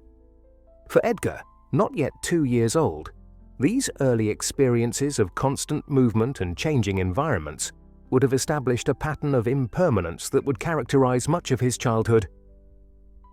The family's already precarious situation deteriorated dramatically in 1811 when David Poe Jr. abandoned them, disappearing from their lives and from historical record. The circumstances of his departure remain unclear, whether it was due to the pressures of family responsibility, his struggles with alcoholism, personal conflicts with Elizabeth, or some combination of these factors. What is certain is that he left Elizabeth alone to care for their 2 young sons and to support the family through her theatrical work. She was also pregnant with their 3rd child at the time of his desertion, adding to her already considerable burden. In late 1811, the Placide and Green Company, a traveling acting troupe with which Elizabeth had previously performed, brought her and her children to Richmond, Virginia. Richmond, then a city of about 10,000 inhabitants, was the capital of Virginia and a center of culture and commerce in the South. It was here, in November 1811, that Elizabeth gave birth to her 3rd child, a daughter named Rosalie. The birth, coming so soon after her husband's abandonment and while continuing to perform to support her family, must have placed enormous physical and emotional strain on Elizabeth. The strain proved too great. By early December 1811, Elizabeth's health, likely compromised by years of hardship and the rigors of theatrical life, began to fail rapidly. She was suffering from consumption, tuberculosis, a common and deadly disease in the early 19th century. As her condition worsened, she could no longer perform, cutting off the family's sole source of income. Destitute and desperately ill, she and her children relied on the charity of the Richmond community. On December 8, 1811, Elizabeth Arnold Poe died of tuberculosis in Richmond, leaving Edgar, age 2, William Henry, age 4, and Rosalie, just a few weeks old, orphaned. Her death was reported in the Richmond newspapers, which praised her talents and character while noting the tragic circumstances of her passing. According to some accounts, her final days were spent in a garret room, lying on the straw, with her children beside her, a scene of abject poverty and suffering that contrasted sharply with the applause and admiration she had known on stage. The death of Elizabeth Poe set in motion a series of events that would permanently separate the 3 Poe children and shape the course of Edgar's life. In the days following her death, as the Richmond community responded to the plight of the orphaned children, decisions were made that would determine their futures. These decisions, made by adults with varying motivations and capacities for childcare, gave little consideration to maintaining the siblings' bonds with each other. A common approach in an era when the psychological importance of such connections was not widely recognized. Edgar, not yet 3 years old, was taken into the care of John and Frances Allan, a wealthy merchant couple in Richmond. John Allan was a Scottish-born tobacco merchant who had established a successful import-export business. He and his wife Frances, who had no children of their own, were among those who had visited the dying Elizabeth Poe and witnessed the children's desperate situation. Frances, in particular, was moved by the plight of the toddler Edgar and expressed a desire to care for him. While the Allans provided Edgar with material comfort and security that far exceeded what his biological parents could have offered, they never legally adopted him. This ambiguous status, neither fully a son nor merely a ward, would create tensions and uncertainties that would haunt Edgar throughout his relationship with John Allan. From the beginning, there seems to have been a difference in attachment between the Allans. Frances embraced Edgar with maternal affection, while John maintained a more reserved, sometimes critical stance toward the boy he had agreed to raise but not to legally claim. Meanwhile, Edgar's older brother William Henry Leonard Poe was sent to live with his paternal grandparents, David Poe Sr. and Elizabeth Cairns Poe, in Baltimore. The elderly couple, who had disapproved of their son's theatrical career and marriage, nevertheless took responsibility for raising their grandson. This separation from his brother, coming so soon after the loss of both parents, represented another severing of family bonds for Edgar, who was too young to understand the adult decisions that were reshaping his life, but would certainly have felt the emotional impact of these multiple losses. Edgar's young sister Rosalie was taken to the home of William and Jane Scott Mackenzie in Richmond. Like the Allans, the Mackenzies were a childless couple of means who could provide material security for the infant girl.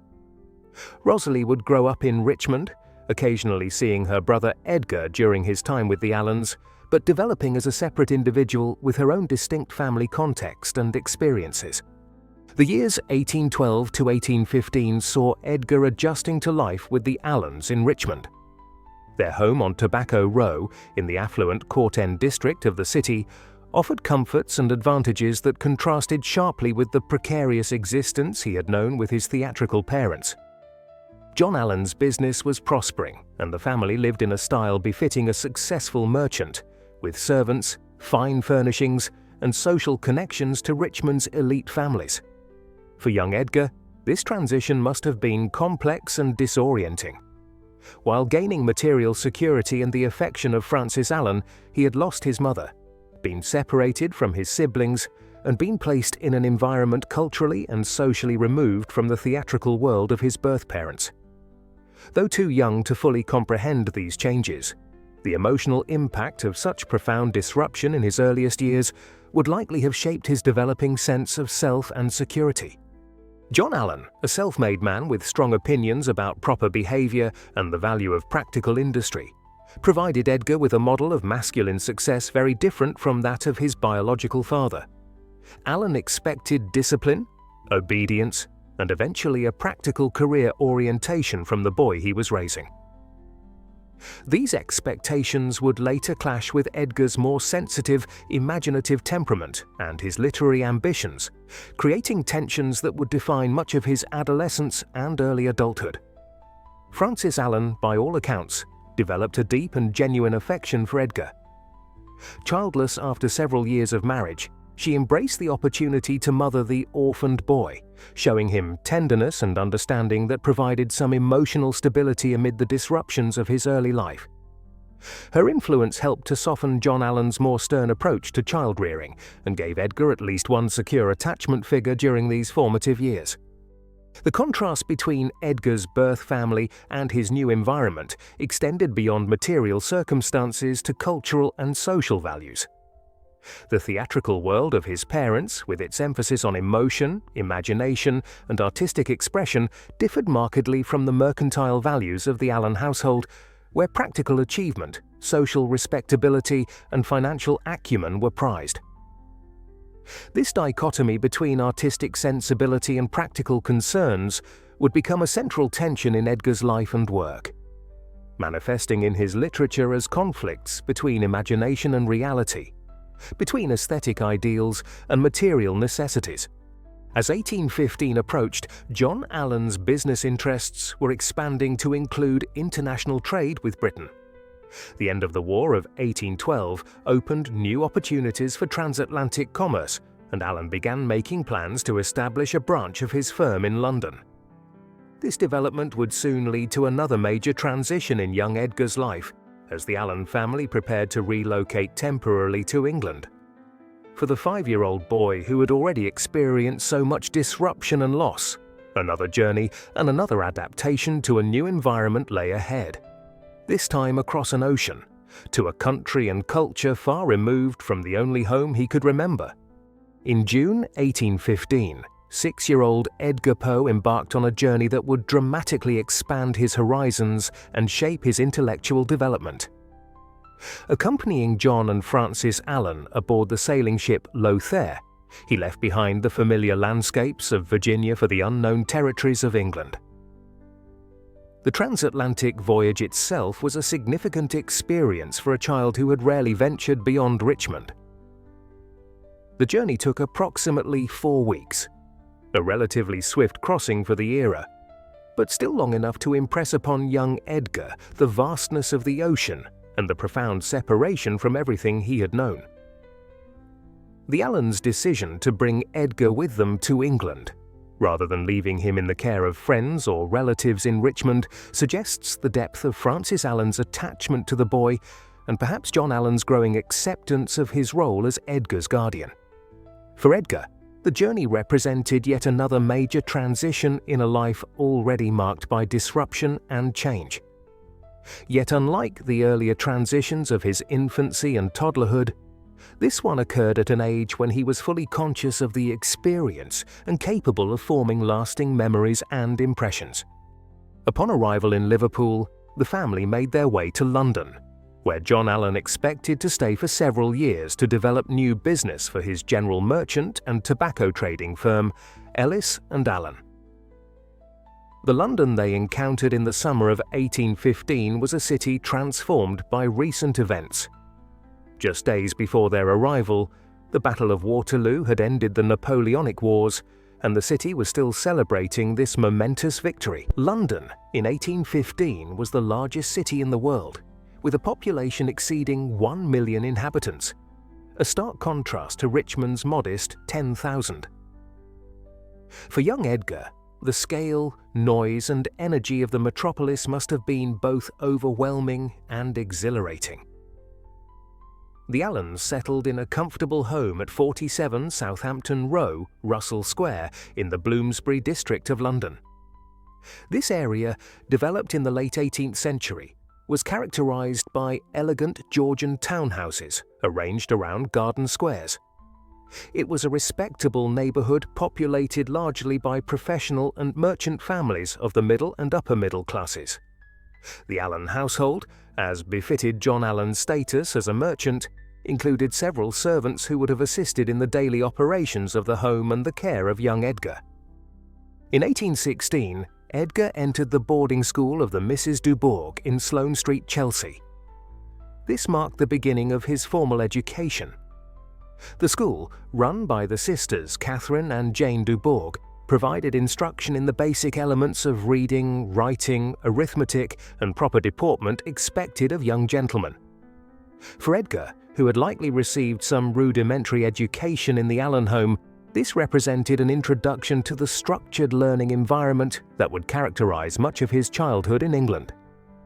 The transition to school life brought new challenges and opportunities for the young boy.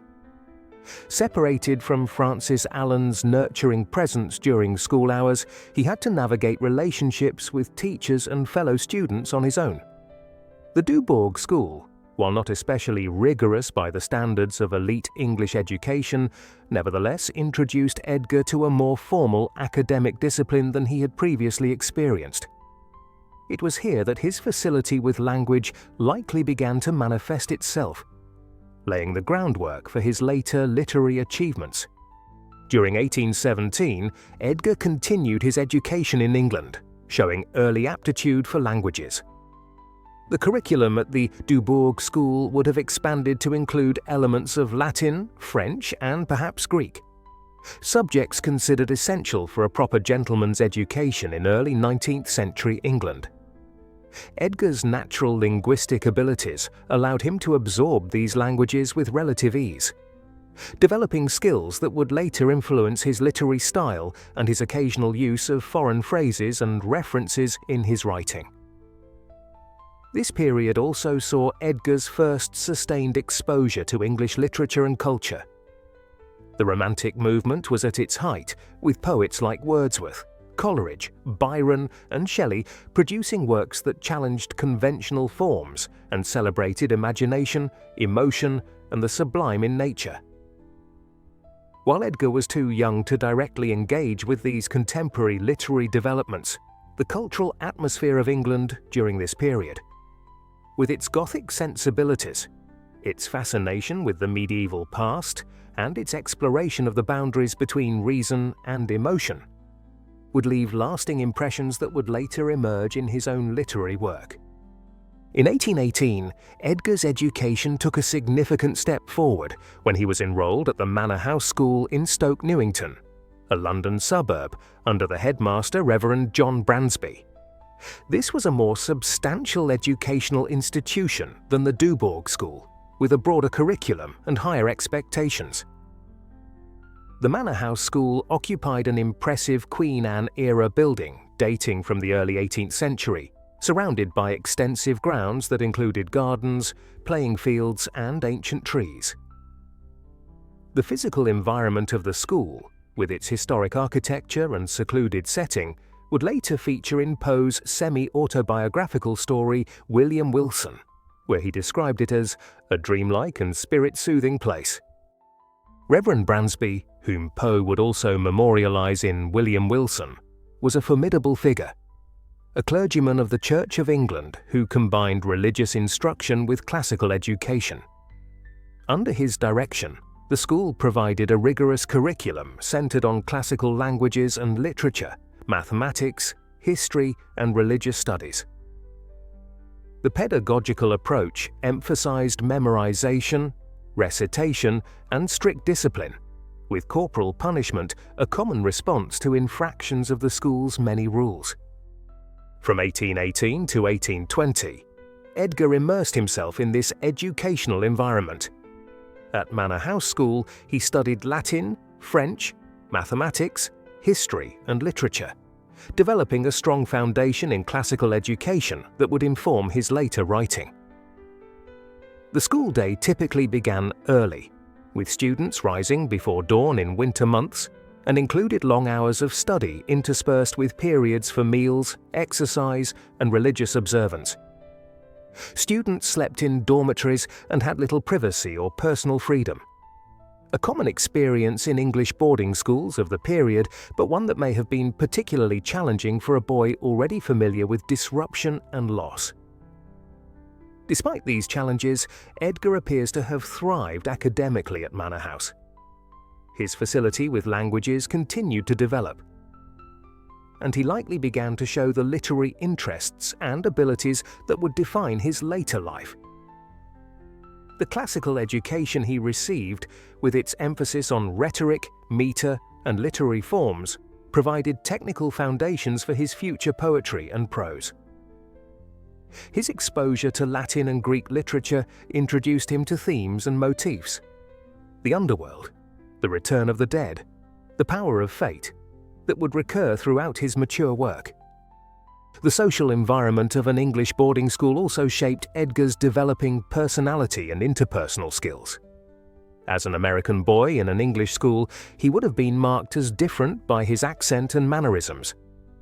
This experience of otherness, combined with his already complex sense of identity as a child being raised by guardians rather than biological parents, likely contributed to the themes of alienation and divided self that would later characterize his writing. At the same time, the need to navigate this environment would have developed his social adaptability and his keen observation of human behavior. While Edgar was receiving this formal education, the Allan family's circumstances were changing. By 1819, John Allan's business in London had begun to struggle financially. The post-war economic climate in Britain was challenging, with high unemployment, social unrest, and financial instability. The tobacco trade, which formed a significant part of Allan's business, was particularly affected by changing market conditions and increased competition. These business difficulties created financial strain for the family and likely tensions within the household that even a young Edgar would have perceived. Francis Allan's health also began to deteriorate during this period, adding another layer of concern and instability to Edgar's life. While the specific nature of her health problems is not well documented, they were serious enough to cause worry and to contribute to the family's eventual decision to return to America. For Edgar, who had formed a strong attachment to Francis as a maternal figure, her illness would have revived fears of loss and abandonment stemming from his earliest experiences. By 1820, the combination of business failures and health concerns made the Allans' position in London untenable. John Allan made the difficult decision to close his London operation and return to Richmond, where he hoped to rebuild his business and where Frances might recover her health in a familiar environment. For Edgar, now 11 years old and having spent 5 formative years in England, this meant another major transition and the loss of the educational and social context to which he had adapted. In the summer of 1820, The Allan family boarded the sailing ship Martha and began their journey back to Richmond, Virginia. The return voyage, like their outward journey 5 years earlier, took approximately a month. For Edgar, the sea crossing represented not just a physical journey, but a psychological one. Leaving behind the structured environment of his English education and returning to a Richmond that was both familiar and strange after his years abroad. The boy who returned to America was significantly different from the 6-year-old who had left. His English education had given him a strong academic foundation, particularly in languages and literature. His experiences in London had exposed him to a wider world of culture, history, and social complexity than he would have encountered in Richmond. And his navigation of the challenges of boarding school life had developed his independence and his capacity for acute observation of his surroundings and the people who inhabited them. These years in England, while representing just a brief period in Poe's life, had lasting effects on his intellectual development and artistic sensibility. The Gothic atmosphere of ancient buildings, the rhythms and structures of classical education, the experience of being an outsider in a foreign culture, all these elements would later find expression in his literary work. Most significantly, perhaps, his English education gave him access to a literary tradition and a set of cultural references that would distinguish his writing from that of his American contemporaries, contributing to the unique voice that would eventually establish him as one of America's most distinctive and influential writers. The Martha docked in New York Harbor in July 1820, bringing 11-year-old Edgar Poe back to American soil after 5 formative years in England. The America to which he returned was a nation transformed. In his absence, the country had expanded westward with the admission of 5 new states to the Union, had weathered the economic panic of 1819, and had begun to develop a more distinctive national identity in the aftermath of the War of 1812. For Edgar, however, the most significant change awaited him in Richmond, where the Allan family would attempt to rebuild their lives after their disappointing London sojourn. The journey from New York to Richmond took the Allans through Philadelphia and Baltimore, cities that would later play significant roles in Edgar's adult life. The overland travel, accomplished by a combination of coastal vessels and stagecoaches, provided Edgar with his first glimpses of the American landscape beyond Virginia. The bustling port of New York, the ordered streets of Philadelphia, the hills and forests of the Mid-Atlantic region. After the density and antiquity of London, the relative newness and openness of American cities and countryside must have struck him forcefully, reinforcing his sense of having moved between distinctly different worlds. Upon their return to Richmond in August 1820, the Allans found themselves in reduced circumstances. John Allan's business failures in London had depleted much of his capital, and he faced the challenge of re-establishing himself in the Richmond business community. The family initially took lodgings at the boarding house of Mrs. Mary Mackenzie on Tobacco Alley, a significant step down from their previous Richmond home and their comfortable London residence. This change in fortune created new tensions within the household as John Allan struggled to maintain appearances while rebuilding his finances. For Edgar, the return to Richmond meant reconnecting with his sister Rosalie, now 8 years old and being raised by the Mackenzie family. Though they had been separated since infancy and had developed in very different environments, the siblings established a relationship that would endure with varying degrees of closeness throughout their lives.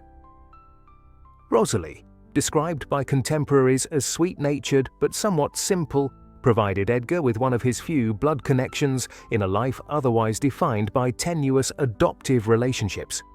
In late 1820, Edgar was enrolled at the school of Joseph H. Clark, a Trinity College Dublin graduate who had established an academy for boys in Richmond. Clark's school, located on the corner of 5th and Carey Streets, provided a classical education similar in many respects to what Edgar had received at Manor House School in England. The curriculum emphasized Latin, Greek, mathematics, and English composition, subjects in which Edgar, thanks to his English education, was already well grounded. Clarke quickly recognized Edgar's intellectual abilities, particularly his facility with languages and his literary aptitude. In later recollections, Clarke described young Poe as a swift learner with a poetic temperament who excelled in Latin and French and showed early promise in verse composition. Under Clarke's tutelage, Edgar continued to develop the classical foundations that would later inform his literary work, with its allusions to ancient mythology, its structural precision, and its sophisticated use of rhetorical devices. The social dynamics of Clarke's school presented new challenges for Edgar. As a boy who had spent his formative years in England, he likely retained traces of English accent and mannerisms that marked him as different from his Virginia-raised classmates. Moreover, his ambiguous social position, neither fully a member of the Allan family nor clearly identified with his birth parents, placed him in an uncertain relationship to Richmond's class-conscious society. These factors, combined with his intellectual precocity and artistic temperament, may have contributed to a sense of alienation that would later find expression in his literary explorations of outsider figures and divided identities. Despite these potential social complications, Edgar appears to have made some significant friendships during this period. His closest companion was Robert Stannard, a classmate whose mother, Jane Stith Stannard, would have a profound impact on Edgar's emotional development. Mrs. Stannard, described as beautiful, gracious, and kind, welcomed Edgar into her home and showed him the maternal warmth and understanding that he craved. His attachment to her became one of the defining emotional experiences of his adolescence. In 1823, when Edgar was 14, Jane Stannard began to show signs of mental illness. Her condition deteriorated rapidly, leading to her death in April 1824.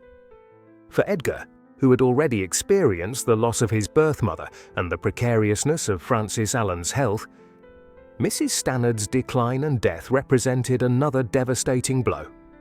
The impact of this loss would reverberate throughout his life and work, informing his literary preoccupation with the deaths of beautiful women and his idealization of maternal figures. Years later, he would tell a friend that his poem To Helen was inspired by Jane Stannard, whom he described as the first purely ideal love of my soul. Meanwhile, John Allan's business fortunes had begun to improve. By 1822, he had re-established his firm and moved the family to a more comfortable home at 5th and Main Streets. In 1825, they relocated again to an even more impressive residence at 8th and Main, reflecting Allan's renewed prosperity. This period also saw a significant change in Allan's personal circumstances when he inherited a substantial estate from his uncle William Galt, one of the wealthiest men in Richmond. This inheritance, estimated at $750,000, equivalent to many millions in today's currency, transformed Allan's financial situation and elevated his social standing in Richmond society. For Edgar, his guardian's newfound wealth brought material benefits, but also heightened the contradictions in their relationship. While he now lived in a fine home, attended an excellent school, and had access to books and cultural opportunities, he remained legally unacknowledged by Allan and subject to his guardian's increasingly unpredictable moods and judgments. The contrast between outward privilege and inner insecurity created psychological tensions that would influence Edgar's developing personality and his attitude toward issues of class, status, and authenticity. Edgar's education continued to advance during this period.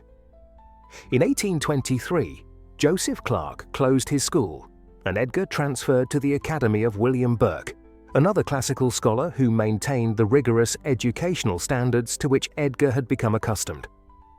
Under Burke's guidance, Edgar continued to excel academically, particularly in literary subjects.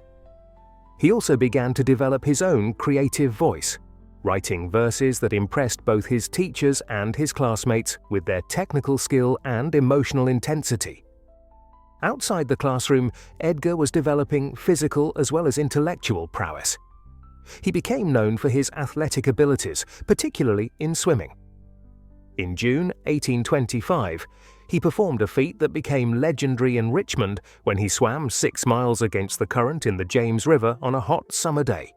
This demonstration of physical endurance and determination revealed a side of Edgar's character that contrasted with his literary sensibilities, but aligned with the romantic ideal of the poet as a figure of exceptional abilities in multiple domains. Edgar's adolescence also saw the emergence of his interest in military life and discipline. This interest may have been influenced by the martial atmosphere of his English boarding school, by the military history he studied in his classical education, or by a desire for the structure and clear hierarchies that military life promised. Whatever its origins, this fascination would later lead him to enlist in the United States Army, and would inform his brief, troubled tenure at West Point Military Academy. By 1826, as Edgar approached his 17th birthday, tensions between him and John Allan had begun to escalate. The sources of conflict were multiple and complex. Edgar's literary ambitions clashed with Allan's more practical values and expectations. The young man's romantic temperament and sensitivity contrasted with his guardian's hard-headed business orientation. And Edgar's growing awareness of his ambiguous position in the Allan household, particularly as John and Frances Allan began to entertain the possibility of having children of their own, created resentments and insecurities that found expression in increasingly rebellious behavior. Financial issues further complicated their relationship. Despite his substantial wealth, John Allan maintained tight control over Edgar's expenses and frequently criticized what he saw as the young man's extravagance and impracticality. Edgar, for his part, felt that Allan's financial support was both an obligation based on the commitments he had made in taking Edgar into his home and a poor substitute for the legal recognition and emotional acceptance he craved. These conflicts over money would persist throughout their relationship, contributing to the final breach that would occur in later years. Another source of tension emerged in Edgar's romantic life. As he matured into a handsome, intelligent young man with literary talents and social graces, he began to attract female attention. His most significant attachment during this period was to Sarah Elmira Royster, a 15-year-old girl from a respectable Richmond family. Their relationship, conducted largely through clandestine meetings and secret correspondence, represented Edgar's first serious romantic involvement and awakened emotional and physical desires that added new complications to his already complex adolescent development. The Royster family, like many in Richmond society, viewed Edgar with some ambivalence. While his connection to the now wealthy Allan family gave him social standing, his ambiguous legal status and his reputation for romantic intensity raised concerns about his suitability as a match for their daughter. These social dynamics, which Edgar would have perceived with his characteristic sensitivity to nuance and judgment, likely reinforced his sense of being an outsider even in the community where he had spent most of his life. As 1826 progressed, Edgar's thoughts turned increasingly toward higher education.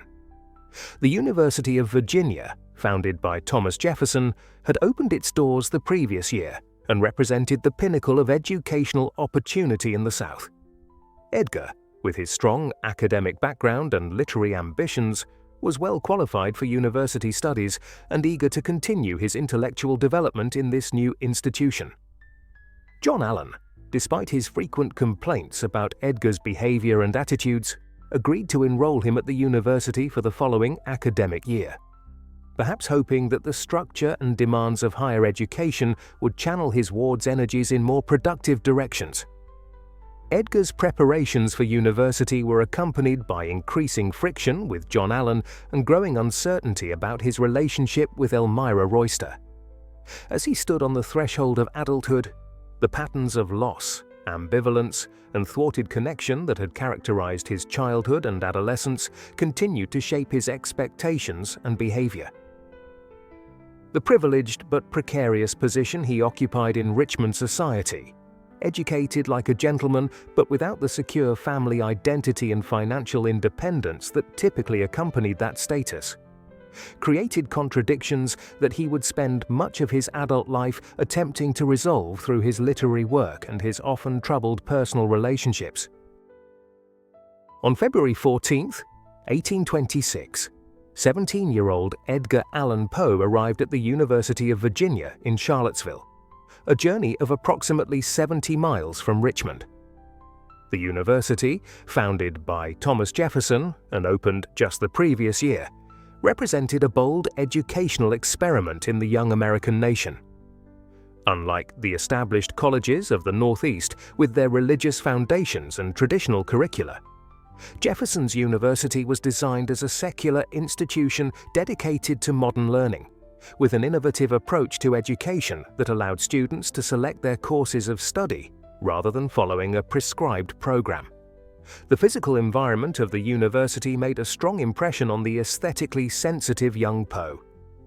Jefferson's architectural vision had created what he called an academical village, centered around a grand rotunda housing the library, with parallel rows of pavilions connected by colonnaded walkways. Each pavilion contained both classrooms and faculty residences, creating an integrated living and learning community. The neoclassical design, with its emphasis on harmony, proportion, and connection to ancient ideals of learning, provided a striking contrast to the more medieval atmosphere of Poe's English boarding school experience.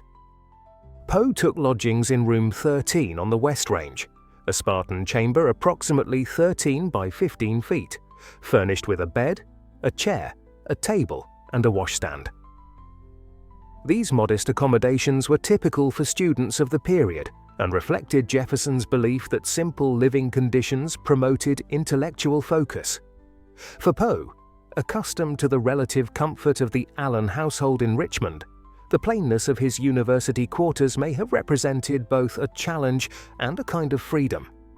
His first experience of independent living, away from John Allan's direct supervision and judgment.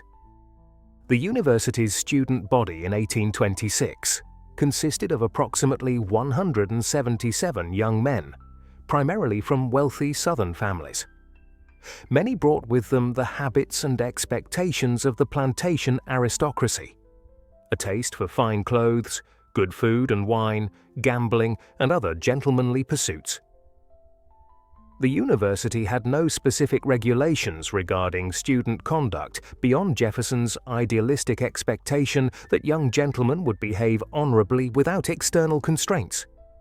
This laissez-faire approach, combined with the youth and privilege of the student population, created an environment where academic pursuits often took second place to social activities and where discipline problems were common.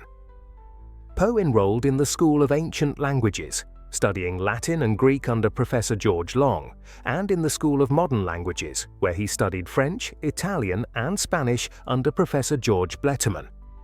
His choice of subjects reflected both his existing linguistic strengths, developed during his education in England and Richmond, and his literary interests.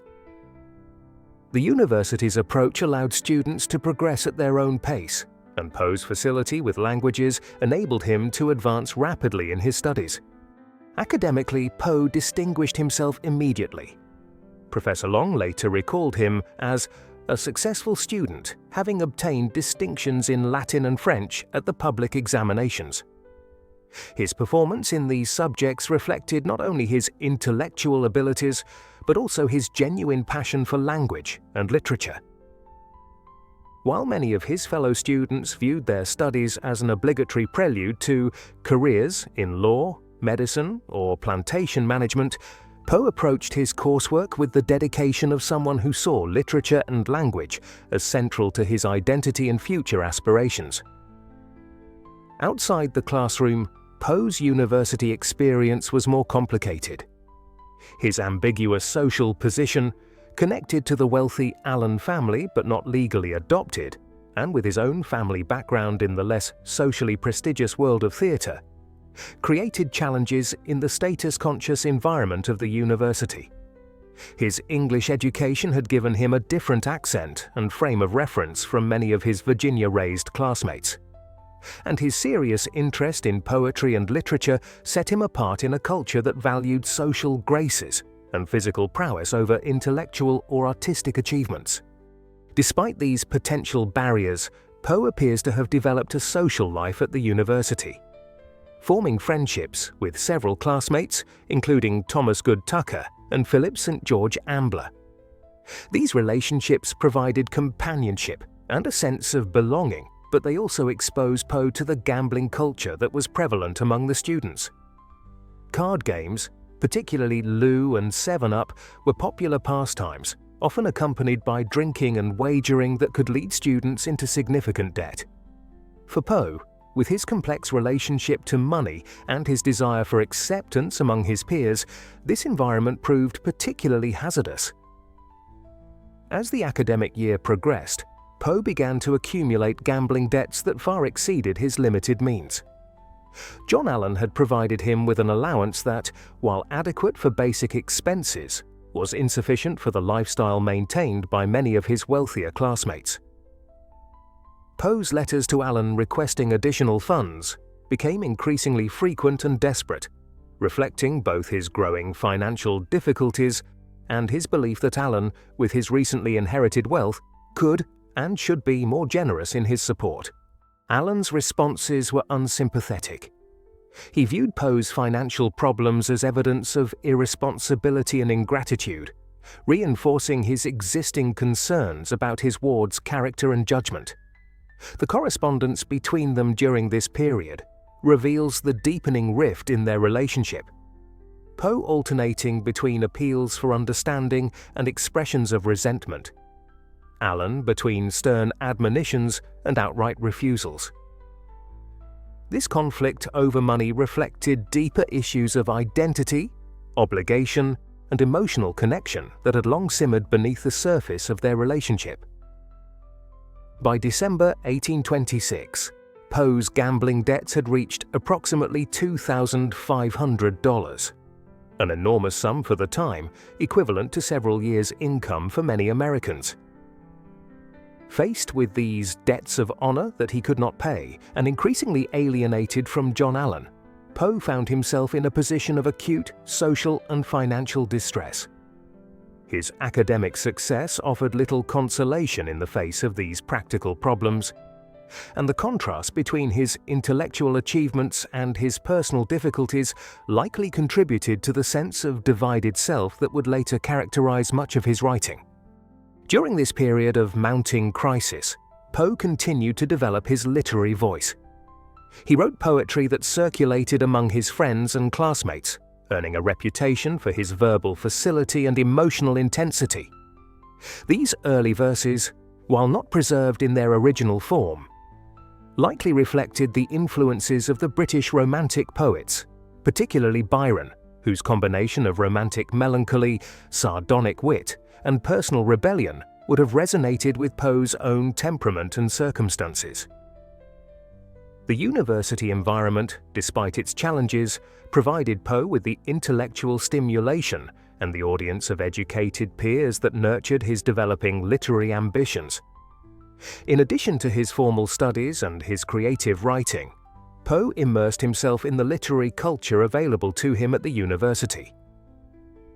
Jefferson's vision had placed the library at the physical and intellectual center of the institution, housing a carefully selected collection of books that reflected his belief in the importance of wide-ranging knowledge. Poe took full advantage of these resources, reading extensively in multiple languages and across various genres: poetry, fiction, philosophy, history, and science. This broad reading would later inform the encyclopedic range of references and allusions in his mature work. The university's debating society provided another outlet for Poe's intellectual energies and his growing interest in rhetoric and argumentation. These formal debates, covering topics from politics and history to literature and philosophy, allowed him to develop the analytical precision and logical rigor that would later characterize his literary criticism and his pioneering work in detective fiction. They also gave him experience in public speaking and in crafting persuasive arguments, skills that would serve him well in his later career as an editor and literary figure. As the academic year drew to a close in December 1826, Poe faced a critical juncture. Despite his academic success, his financial situation had become untenable, and his relationship with John Allan had deteriorated to the point where continued support for his education seemed unlikely. The contrast between his intellectual promise and his practical circumstances created a painful dilemma: whether to abandon his education and the social status it represented, or to seek some alternative means of supporting himself and continuing his studies. In the end, the decision was made for him. When Poe returned to Richmond for the winter break, the confrontation with John Allan that had been building throughout the year finally erupted. Allan refused to pay Poe's gambling debts or to provide funds for his return to the university. The specific details of their argument are not recorded, but the outcome was clear.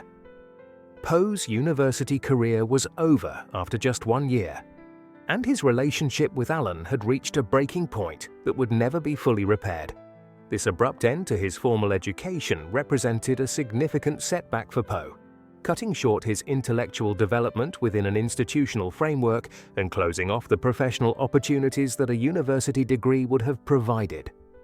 However, it also forced him toward greater independence and self-reliance, accelerating his need to establish his own identity separate from the Allan family and to find a way to support himself through his own efforts and abilities. The months following his departure from the university were difficult ones for Poe. He remained in Richmond, living in the Allan household but increasingly estranged from John Allan. His relationship with Frances Allan provided some emotional support, but her declining health limited her ability to mediate between her husband and her foster son. Poe's social position in Richmond had become awkward. No longer a university student, not yet established in any profession, and with his connection to the Allan family increasingly tenuous. During this period, Poe turned more intensely to writing as both an emotional outlet and a potential path to independence. In March 1827, he published his first book, Tamerlane and Other Poems, under the pseudonym A Bostonian. The slim volume, printed by Calvin F. S. Thomas in Boston, contained the title Poem, a lengthy work influenced by Byron's narrative style and 9 shorter pieces. The publication was financed by Poe himself, likely using funds borrowed from friends, and reflected his determination to establish himself as a poet despite the obstacles he faced.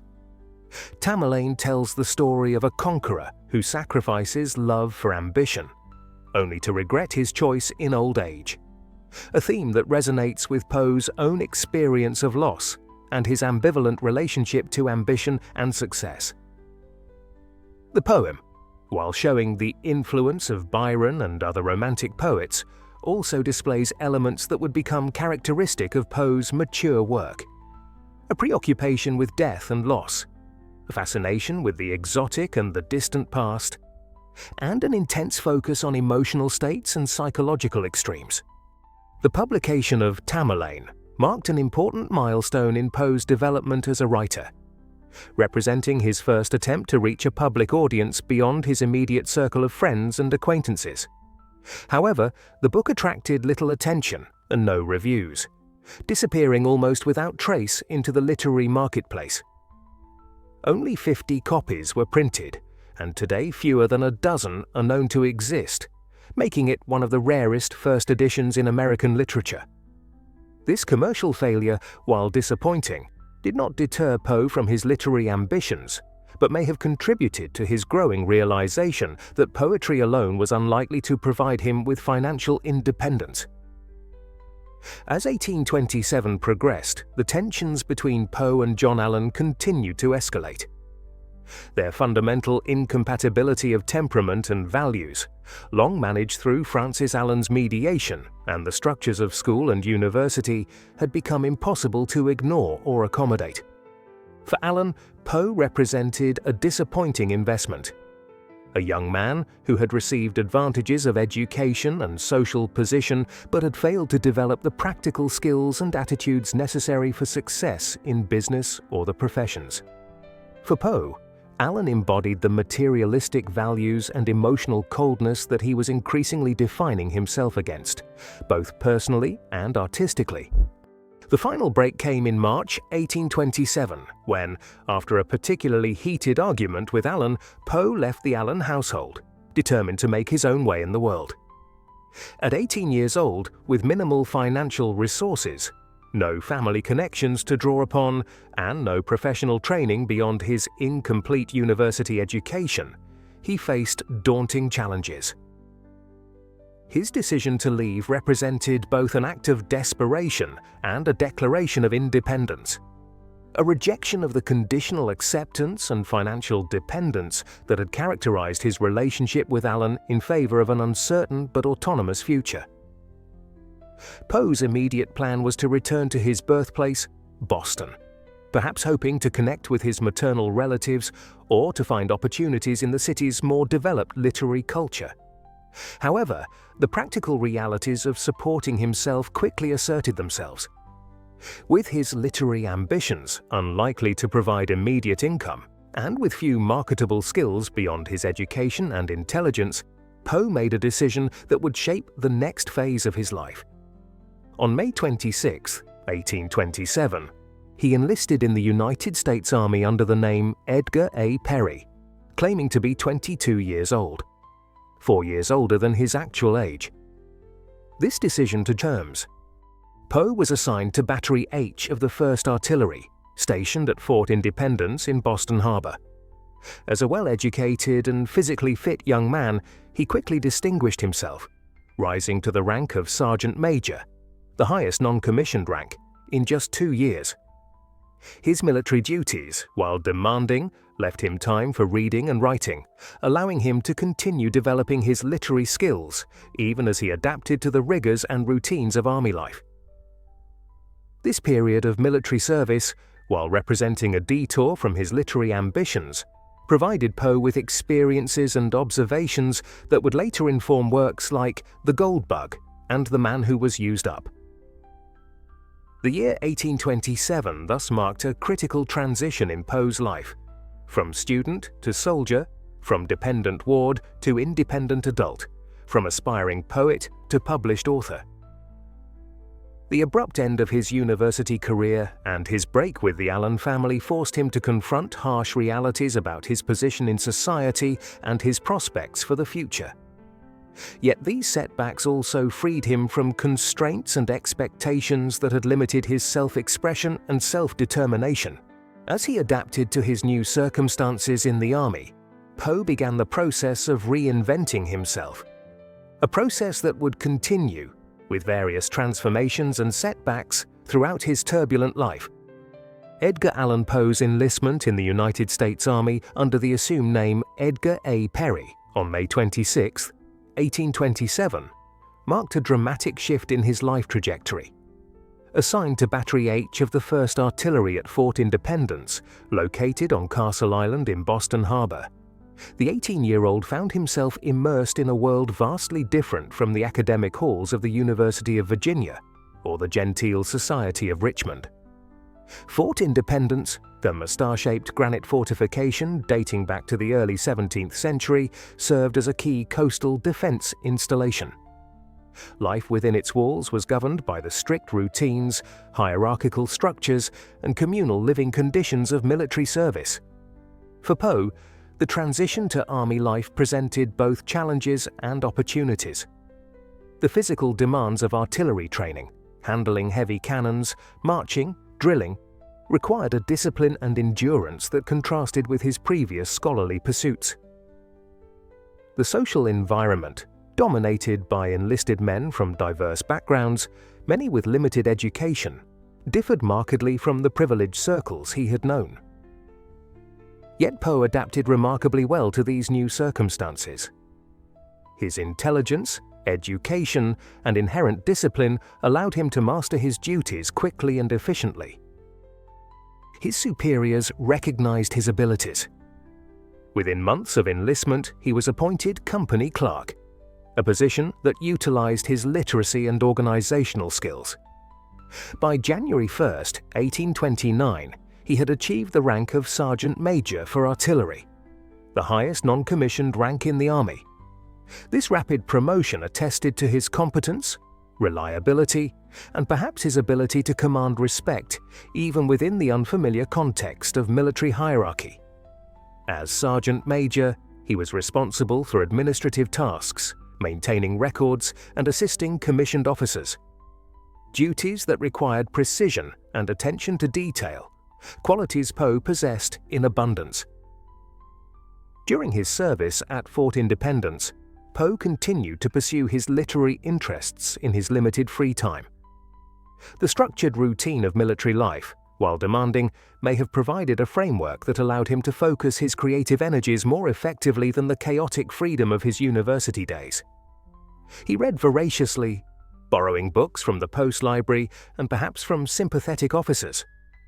He also continued to write poetry, honing the technical skills and exploring the themes that would characterize his mature work. The dramatic setting of Fort Independence, a stone fortress surrounded by the sea, subject to the changing moods of weather and tide, may have provided inspiration for the atmospheric settings and themes of confinement and isolation that would later feature prominently in his tales. In November 1828, Poe's unit was transferred from Fort Independence to Fort Moultrie on Sullivan's Island, near Charleston, South Carolina. Fort Moultrie, another historic coastal fortification famous for its role in the Revolutionary War, offered a different environment. A subtropical climate, a landscape of sand dunes and palmetto trees, and proximity to the vibrant, complex society of Charleston. This change of scenery exposed Poe to the distinctive culture and atmosphere of the Deep South, providing new experiences and observations that would later find their way into his writing. Most notably in the setting and local color of his story, The Gold Bug. Despite his success in the army, Poe soon grew dissatisfied with military life. While he had proven his competence and earned promotions, the constraints of enlisted service chafed against his intellectual ambitions and his desire for a literary career. The prospect of spending years fulfilling his 5-year enlistment term seemed increasingly unbearable. By late 1828, he began exploring ways to secure an early discharge. His strategy involved revealing his true identity and circumstances to his commanding officer, Lieutenant Howard. Poe explained that he had enlisted under an assumed name due to personal difficulties and expressed his desire to leave the army to pursue other opportunities, possibly including an appointment to the United States Military Academy at West Point. Lieutenant Howard, impressed by Poe's character and abilities, proved sympathetic. He agreed to support Poe's request for discharge on the condition that Poe reconcile with his guardian, John Allan, and obtain Allan's formal consent. This condition placed Poe in a difficult position. His relationship with Allan had remained fractured since their confrontation in early 1827. Reaching out to Allan required swallowing his pride and reopening communication with the man who represented both his past security and his present alienation. In December 1828, Poe wrote to Allan from Fort Moultrie, explaining his situation, expressing regret for past conflicts, and requesting Allan's assistance in securing his discharge. The letter reflects Poe's desperation and his willingness to humble himself in pursuit of freedom from his enlistment commitment. Allan's initial response was non-committal. He was preoccupied with his own affairs, particularly the declining health of his wife, Frances. Frances Allan had been suffering from a lingering illness, likely tuberculosis, for several years. Her condition worsened significantly in early 1829. Poe, learning of her critical state, felt a desperate need to see the woman who had been the closest figure to a mother he had known since infancy. He requested leave from Fort Moultrie to travel to Richmond, but military bureaucracy moved slowly. By the time his leave was granted and he arrived in Richmond on February the 28th, 1829, Francis Allan had already died and been buried the previous day. The death of Francis Allan was a profound blow to Poe. It severed his last significant emotional tie to the Allan household and removed the one person who had consistently offered him affection and understanding within that family. Her death also occurred at a moment when Poe was seeking reconciliation with John Allan, making his position even more precarious. He attended her funeral services, grieving not only for Francis, but perhaps also for the lost possibility of a stable family connection that her presence had represented. In the aftermath of Francis's death, John Allan seemed temporarily softened toward Poe. Perhaps moved by shared grief or influenced by Francis's known affection for her foster son, Allan agreed to help secure Poe's discharge from the army. He provided the necessary written consent and may have used his influence to expedite the process. On April 15, 1829, Edgar Allan Poe was honorably discharged from the United States Army, having served 2 years of his 5-year enlistment. His discharge certificate noted his character as good and his service as faithful, confirming his successful adaptation to military life. However, freedom from the army did not immediately resolve Poe's practical difficulties. He was still without financial resources or clear professional prospects. He spent several months in Baltimore, living with his paternal relatives, including his widowed aunt Maria Clem, his father's sister, and her young daughter Virginia Eliza Clem. He also reconnected with his older brother William Henry Leonard Poe, who was living in Baltimore and attempting, with limited success, to establish himself as a writer. During this period in Baltimore, Poe continued his literary efforts. He revised poems from his first collection and wrote new ones, preparing a second volume for publication. In December 1829, the Baltimore publishing firm Hatch and Dunning released Al-Araf, Tamerlane and Minor Poems. This collection included a revised version of Tamerlane, the ambitious but obscure cosmological poem Al-Araf, and several shorter lyrics, including early versions of poems like To Science and Romance. Like his first book, Al-Araf attracted little critical attention and failed to generate significant income, reinforcing the challenges Poe faced in pursuing a literary career. While living in Baltimore, Poe also pursued the possibility of securing an appointment to the United States Military Academy at West Point. This ambition represented a complex mix of motivations.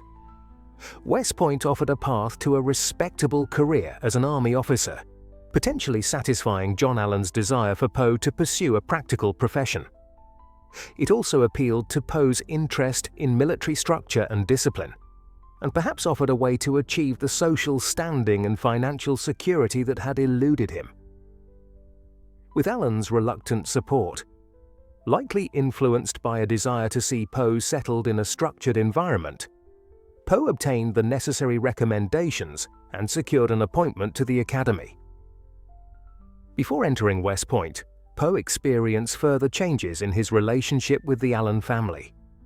In October 1830, John Allan remarried, taking as his second wife Louisa Patterson, a woman considerably younger than himself and from a prominent New York family.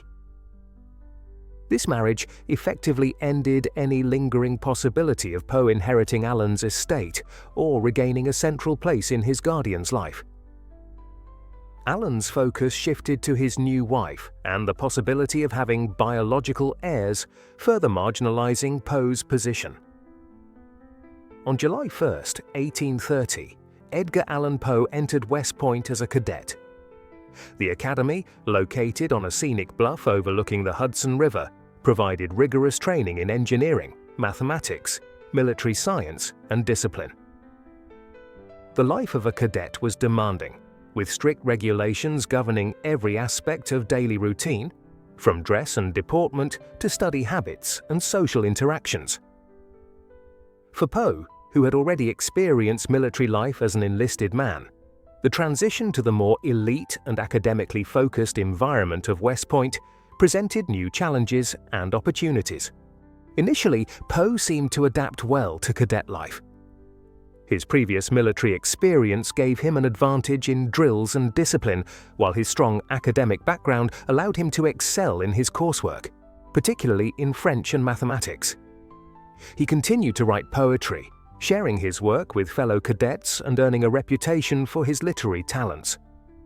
Some accounts suggest he was popular among his peers, known for his wit, his storytelling abilities, and his occasional acts of rebellion against the Academy's strict rules. However, the underlying tensions in Poe's life soon resurfaced. His relationship with John Allan remained strained, with Allan providing minimal financial support and expressing continued disapproval of Poe's choices.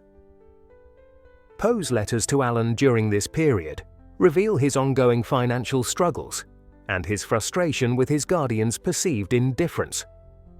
Without adequate funds, Poe found it difficult to maintain the expected standard of living for a cadet, contributing to feelings of alienation and resentment. More fundamentally, Poe began to question his commitment to a military career. The rigid discipline and practical focus of West Point clashed with his artistic temperament and literary ambitions. The prospect of spending his life as an army officer seemed increasingly incompatible with his desire for creative expression and intellectual freedom. As his disillusionment grew, his performance at the Academy began to suffer. He started neglecting his duties, accumulating demerits for minor infractions, and showing signs of the rebellious behavior that had characterized his final months at the University of Virginia. By early 1831, Poe had made the deliberate decision to seek dismissal from West Point. Lacking the funds to resign honorably, he chose a path of passive resistance, intentionally violating regulations in ways that would lead to court-martial and expulsion. He accumulated numerous demerits for offenses such as neglecting drills, missing classes, and disobeying orders.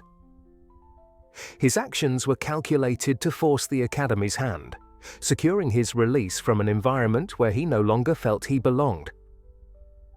On January 28, 1831, Poe was tried by court-martial on charges of gross neglect of duty and disobedience of orders. He pleaded guilty to the charges, effectively ensuring his dismissal. On February 8, 1831, he was formally expelled from West Point. His departure marked the end of his brief, tumultuous engagement with military life and closed off another potential path to conventional success and stability. Before leaving West Point, Poe secured funding from his fellow cadets, who admired his poetry even if they were perplexed by his behavior, to publish a third volume of poems. This collection, simply titled Poems by Edgar A. Poe, 2nd edition, though it contained mostly new material, was published in New York by Elam Bliss in April 1831. It included revised versions of earlier poems, along with significant new works like To Helen, Israfel, and The Doomed City, an early version of The City in the Sea. This volume represented a significant step forward in Poe's artistic development, showcasing his maturing voice, his technical mastery, and his distinctive thematic concerns. The publication of poems marked the end of Poe's formative years and the beginning of his full commitment to a literary career. Expelled from West Point, permanently estranged from John Allan, and with few prospects for conventional employment, Poe now faced the challenge of supporting himself solely through his writing. The path ahead would be fraught with financial hardship, personal turmoil, and critical misunderstanding. But it would also lead him to create some of the most enduring and influential works in American literature. Following his dismissal from West Point in February 1831, Edgar Allan Poe faced perhaps the most uncertain period of his already tumultuous life. At 22 years old, he had exhausted conventional paths to security and respectability. His relationship with John Allan was irreparably damaged, eliminating any hope of financial support or inheritance from that quarter. His military career had ended in disgrace, closing off possibilities in that profession. And his 3 published volumes of poetry, while demonstrating his developing literary talent, had failed to generate either significant critical attention or financial reward. With few options available, Poe made his way to Baltimore in the spring of 1831. The city held multiple attractions for him. It was the home of his remaining blood relatives, including his aunt Maria Clem and her daughter Virginia. His brother William Henry Leonard Poe resided there, and Baltimore possessed a more developed literary culture than many American cities of the period, offering potential opportunities for a young writer seeking to establish himself. Poe took lodgings with his Aunt Maria at her modest home on Wilk Street, later Eastern Avenue, in a working-class neighborhood of East Baltimore. Maria Clem's household represented a stark contrast to the affluence Poe had known in the Allan home. Maria, widowed in 1826, supported herself and her daughter through sewing, taking in boarders, and receiving occasional assistance from relatives. The family lived in genteel poverty, maintaining standards of education and refinement despite their limited resources. For Poe, joining this household meant accepting a significant reduction in material comfort, but it also provided him with something he had rarely experienced: unconditional acceptance from blood relatives who valued his literary ambitions and offered emotional support without judgment or expectation. The Baltimore of the early 1830s was a city of approximately 80,000 inhabitants, the second largest in the United States at that time. Its busy port, diverse population, and growing industrial base created a dynamic urban environment. The city had a vibrant cultural life, with theaters, lecture halls, and literary societies catering to various tastes and social classes. It also had a darker side, with poverty, disease, and social tensions affecting many of its residents. This complex urban landscape provided Poe with rich material for observation and reflection, influencing his developing literary sensibility and his understanding of human nature in all its variety. During his early months in Baltimore, Poe struggled to establish himself as a writer. He submitted poems and stories to various magazines and newspapers, facing frequent rejection and minimal compensation when his work was accepted. The American literary marketplace of the 1830s offered limited opportunities for professional writers. Copyright laws were weak or non-existent, allowing publishers to reprint foreign works without payment and reducing demand for original American literature.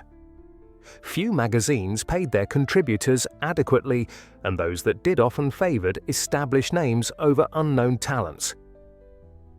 In this challenging environment, Poe's lack of connections and his unconventional literary style further complicated his efforts to gain recognition and financial stability. Despite these obstacles, Poe persevered in his literary endeavors. He continued to refine his poetry, developing the musical qualities and emotional intensity that would become hallmarks of his verse. More significantly, he began to focus more attention on prose fiction, recognizing that stories might offer better prospects for publication and payment than poetry. During this period, he experimented with various narrative forms and themes, developing the distinctive voice and approach that would eventually revolutionize American short fiction. In October 1831, Poe suffered a personal loss when his older brother, William Henry Leonard Poe, died at the age of 24. The brothers had reconnected during Edgar's time in Baltimore, sharing literary interests and perhaps finding in each other a sense of family connection that both had largely lacked. William Henry had published a few poems and stories, suggesting a shared creative temperament, but his life had been marked by illness, possibly alcoholism, and unfulfilled potential. His early death reinforced themes of loss and mortality that already pervaded Edgar's consciousness and would continue to shape his literary work. The year 1833 brought a significant opportunity when the Baltimore Saturday Visitor announced a literary contest offering prizes for the best prose story and the best poem. Poe submitted multiple works, including the poem The Colosseum and several stories collected under the title Tales of the Folio Club.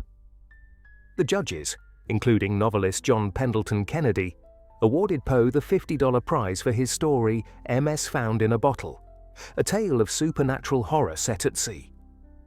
They also praised The Colosseum, noting that it would have won the poetry prize had they not realized both entries were by the same author. This recognition represented a crucial breakthrough in Poe's literary career. Beyond the financial reward, substantial for Poe at that time, the contest brought him to the attention of John Pendleton Kennedy, an established author and influential figure in Baltimore's literary circles. Kennedy took an interest in the struggling young writer, inviting him to dinner, lending him money, and eventually helping him secure publication opportunities. This patronage provided Poe with both practical assistance and valuable social connections at a critical juncture in his development.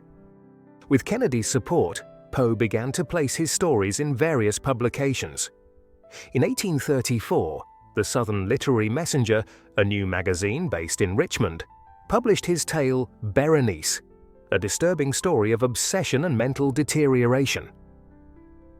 This publication marked the beginning of Poe's relationship with the Messenger, which would soon offer him his first steady employment as a literary professional.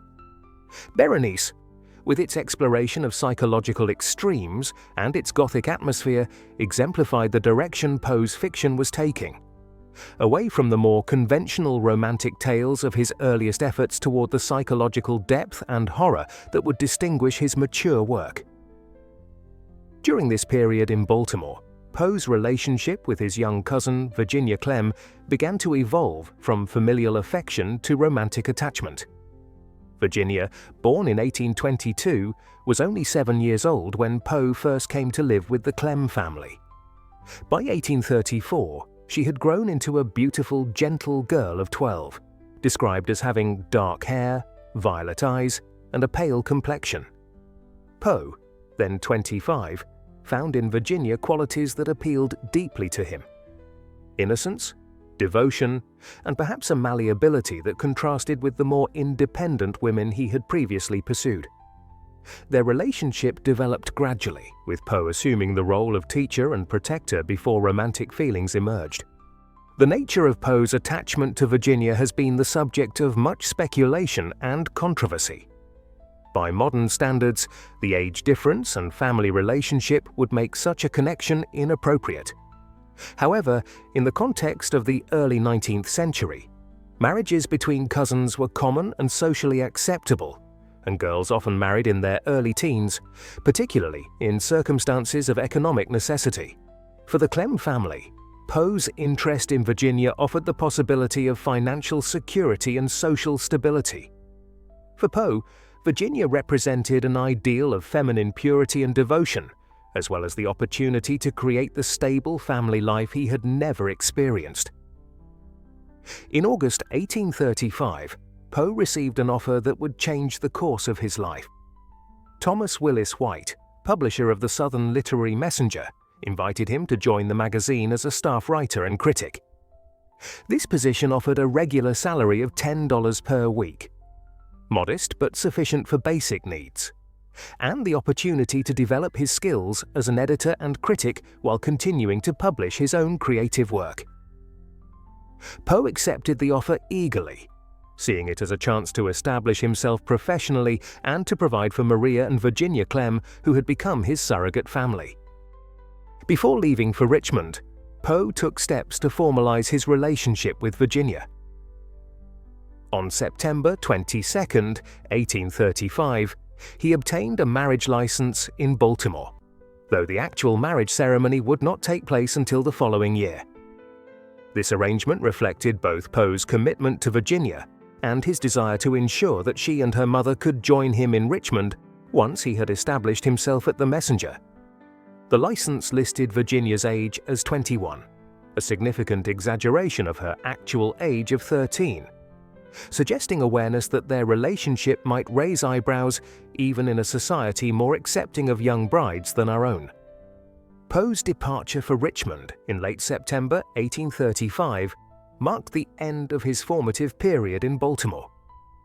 These years, while characterized by financial hardship and professional struggle, had been crucial for his development as a writer.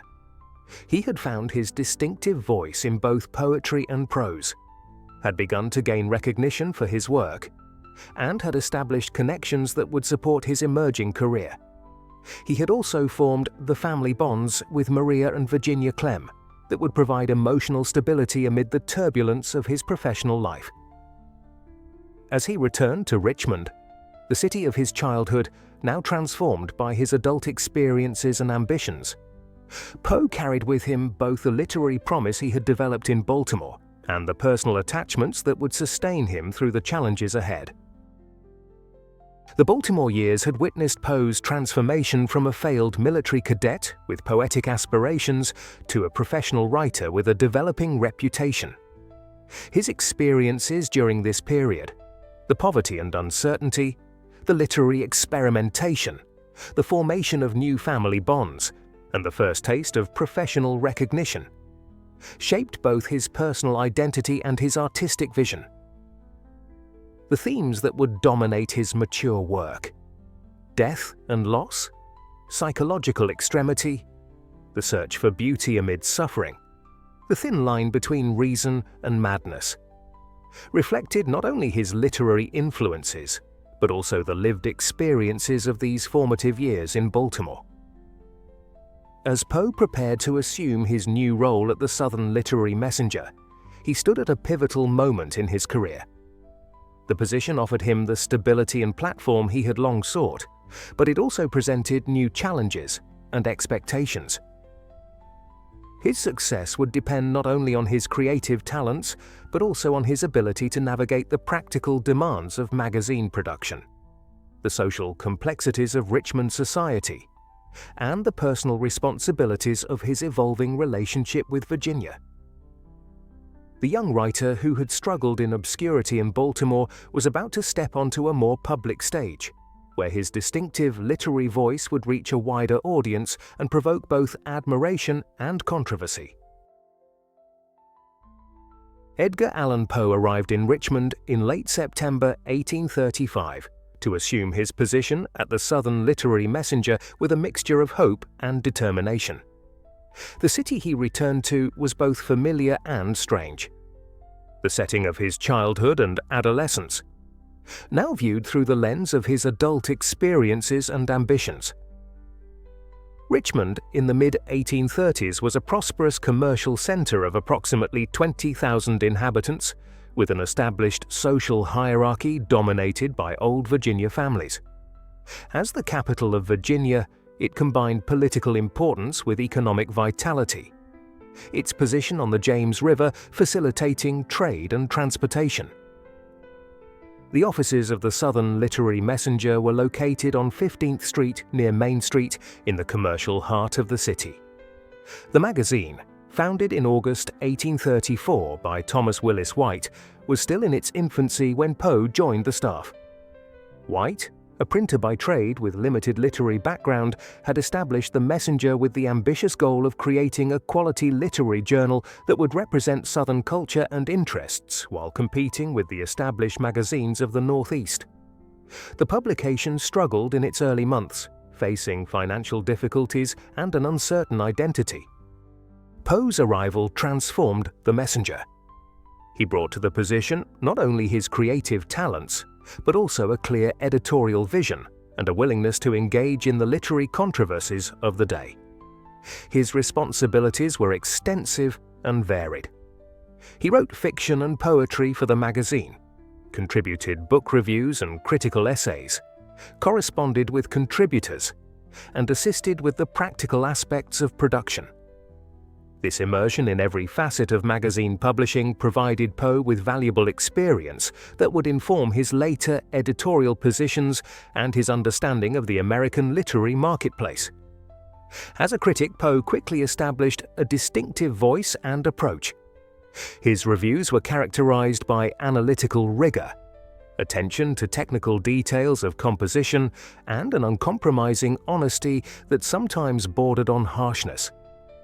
He set high standards for literary achievement and did not hesitate to criticize works that failed to meet them, regardless of the author's reputation or popularity. This critical stance earned him the nickname the Tomahawk Man, and began to generate controversy in literary circles, with some praising his integrity and others condemning what they saw as unnecessary severity. Poe's critical essays from this period reveal his developing literary theories and aesthetic principles. He emphasized the importance of unity of effect in literary works, arguing that every element should contribute to a single predetermined emotional impact. He valued originality and innovation over adherence to tradition or imitation of established models. And he insisted on precision and economy in language, criticizing excessive ornamentation or verbosity. These principles, articulated in his reviews and essays, would guide his own creative work and influence subsequent generations of writers and critics. While establishing himself professionally at The Messenger, Poe also took steps to create a stable personal life. In October 1835, he wrote to Maria Clem, inviting her and Virginia to join him in Richmond. His letter expressed both his longing for their company and his confidence in his ability to support them through his work at the magazine. "I am getting a name which will yet enable me to give you a home," he wrote, revealing both his ambition and his commitment to providing for the women who had become his family. Maria and Virginia arrived in Richmond in late October, initially staying at a boarding house while Poe established himself at the Messenger. Their presence provided him with emotional support and domestic stability during a period of intense professional activity. The family was reunited, and Poe's relationship with Virginia continued to develop, moving toward formalization of their marriage. On May 16, 1836, Edgar Allan Poe and Virginia Eliza Clem were married in Richmond, with Presbyterian minister Reverend Amasa Converse officiating. Virginia was 13 years old. Poe was 27. The marriage certificate again listed Virginia's age as 21, continuing the deception begun with the Baltimore marriage license. This misrepresentation suggests awareness that their age difference might provoke disapproval even in a society where young brides were not uncommon. The ceremony was small and private, attended only by Virginia's mother and a few witnesses.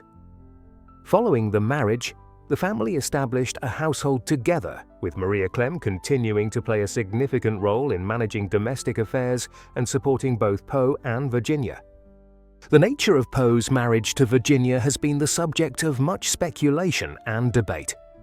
Contemporary accounts describe their relationship as unusually devoted and tender, with Poe treating his young wife with gentle consideration. Virginia is portrayed as sweet-natured, musically talented, and deeply attached to her husband. Some biographers have suggested that the relationship remained platonic, at least initially, given Virginia's extreme youth, while others argue that it developed into a conventional marriage as she matured. Whatever its precise nature, the marriage provided Poe with emotional stability and domestic comfort during a period of professional growth and creative productivity. Under Poe's editorial guidance, the Southern Literary Messenger flourished. Circulation increased dramatically from approximately 700 subscribers when he joined to around 3,500 by 1836. The magazine gained a reputation for literary quality and critical integrity, attracting contributions from notable writers and engaging with significant cultural and intellectual issues of the day. Poe's own work featured prominently in its pages, including stories like Berenice, Morella, and The Unparalleled Adventure of One Hans Pfahl, as well as numerous reviews and critical pieces. Despite this professional success, tensions developed between Poe and Thomas Willis White. The precise nature of their disagreements remains unclear, but they likely involved a combination of personal and professional factors. White may have been concerned about Poe's occasionally erratic behavior, possibly related to alcohol consumption. He may have objected to the harshness of some of Poe's reviews, fearing alienation of readers or contributors, and there may have been disagreements about compensation or editorial control. Whatever the specific issues, the relationship deteriorated to the point where Poe's position at the magazine became untenable. In January 1837, Poe left the Southern Literary Messenger. His departure marked the end of his first significant editorial position and necessitated another geographical relocation. With Virginia and Maria Clem, he moved to New York City, hoping to find new opportunities in the publishing center of the country. The family arrived in New York in February 1837, taking lodgings in a boarding house while Poe sought employment. This period coincided with the financial panic of 1837, which triggered a severe economic depression affecting all sectors of American society, including publishing. The timing could hardly have been worse for a writer seeking to establish himself in a new city. Poe's time in New York proved brief and disappointing. Despite his growing reputation, he struggled to find steady employment or to place his work with local publications. The economic downturn had forced many magazines to reduce their operations or close entirely, limiting opportunities for contributors and editors alike. After approximately 6 months of frustration and financial hardship, Poe decided to try his luck in Philadelphia, then a major center of American publishing with numerous magazines and literary journals. The family relocated to Philadelphia in late 1838, finding lodgings in a boarding house on Arch Street. Philadelphia offered a more promising environment for Poe's talents. The city had a vibrant literary culture, with established magazines like Graham's, Burton's Gentleman's Magazine, and Godey's Lady's Book providing potential outlets for his work. It also had a more developed community of writers, editors, and publishers than Richmond, creating opportunities for professional connections and collaborations. In Philadelphia, Poe began to rebuild his career. He placed stories and reviews in various publications, gradually re-establishing his reputation after the setback of leaving the Messenger. In May 1839, he achieved a significant breakthrough when he was hired as assistant editor of Burton's Gentleman's Magazine, a monthly publication featuring fiction, poetry, reviews, and articles on topics of interest to its primarily male readership. The position provided a modest but regular income of $10 per week and a platform for Poe's work as both a critic and a creative writer. William E. Burton, the magazine's owner and editor, was an English-born actor and theatrical manager who had established the publication in 1837. His relationship with Poe was complex and ultimately contentious. While he recognized and valued Poe's talents, he had reservations about his assistant's temperament and reliability. For his part, Poe chafed under Burton's supervision and harbored ambitions to establish his own magazine, a dream he would pursue intermittently throughout his career. During his time at Burton's, Poe continued to develop as a writer and critic.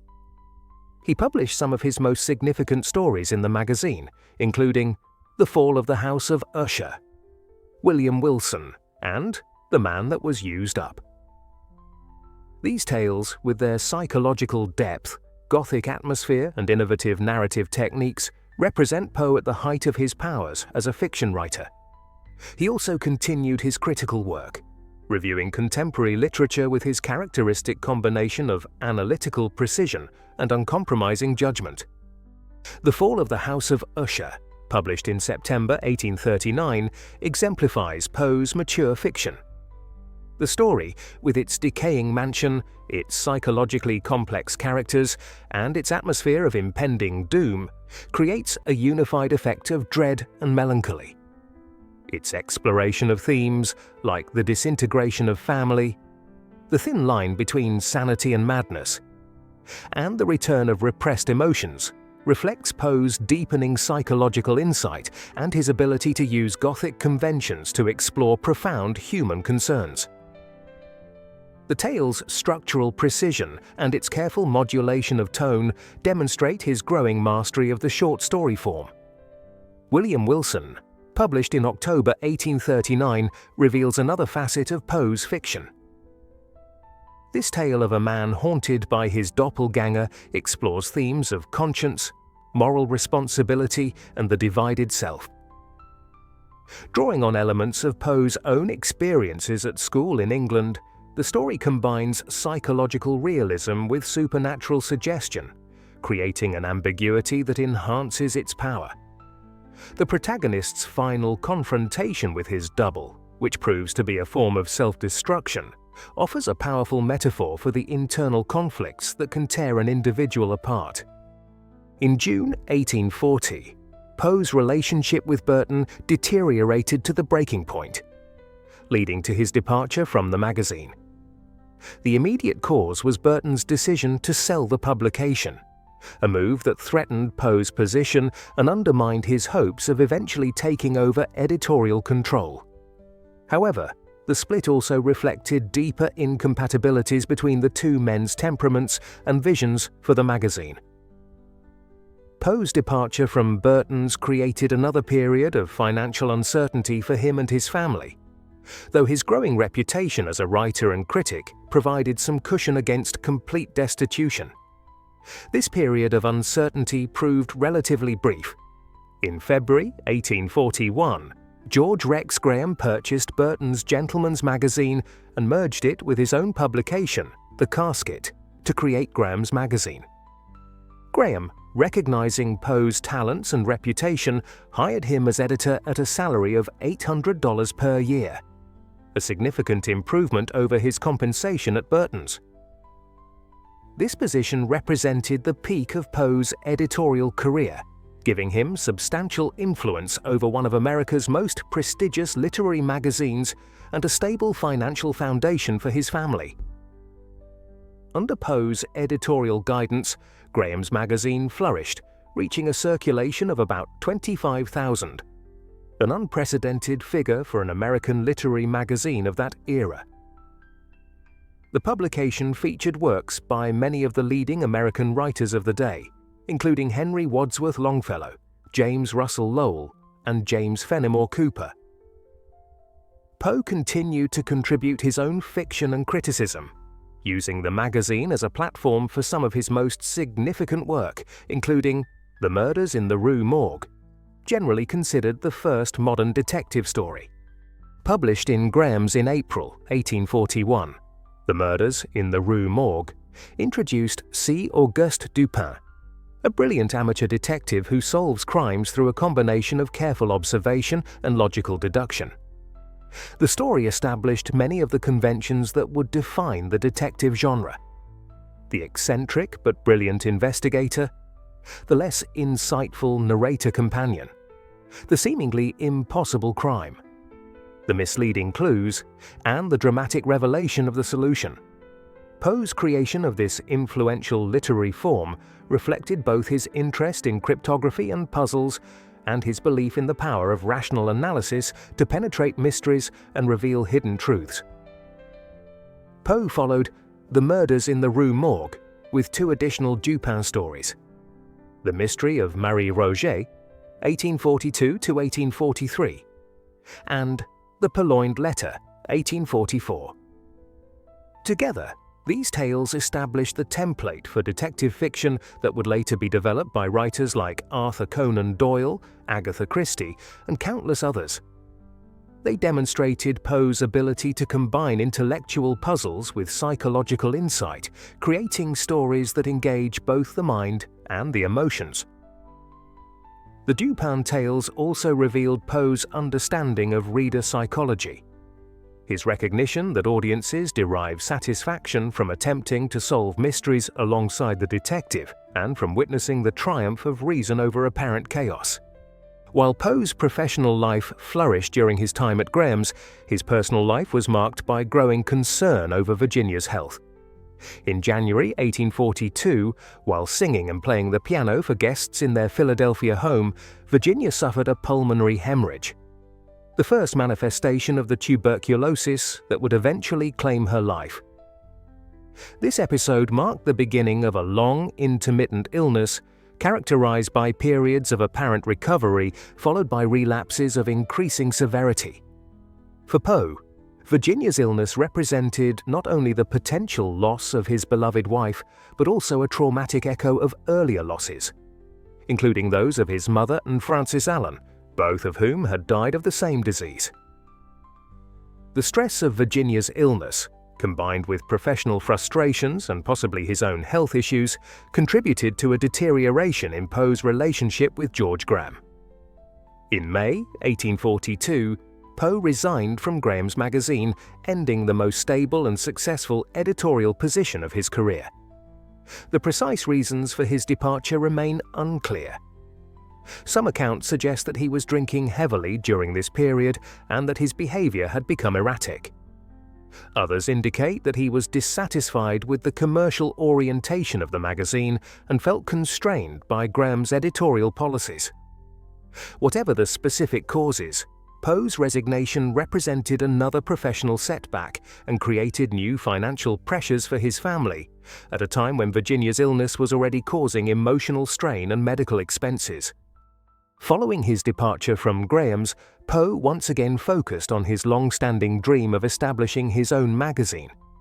He developed plans for a publication to be called The Stylus, which would maintain high literary standards while avoiding what he saw as the commercialism and pandering to popular taste that characterized many existing magazines. He sought subscribers and financial backers, traveling to Washington, D.C. in March 1843 to meet with potential supporters.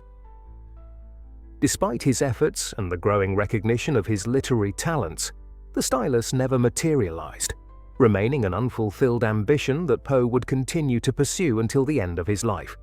The period from 1835 to 1842 represented both the peak of Poe's professional success as an editor and a time of significant creative development. His work at the Southern Literary Messenger, Burton's, and Graham's established him as a major figure in American literary journalism. Respected, if sometimes feared, for his critical acumen and editorial judgment.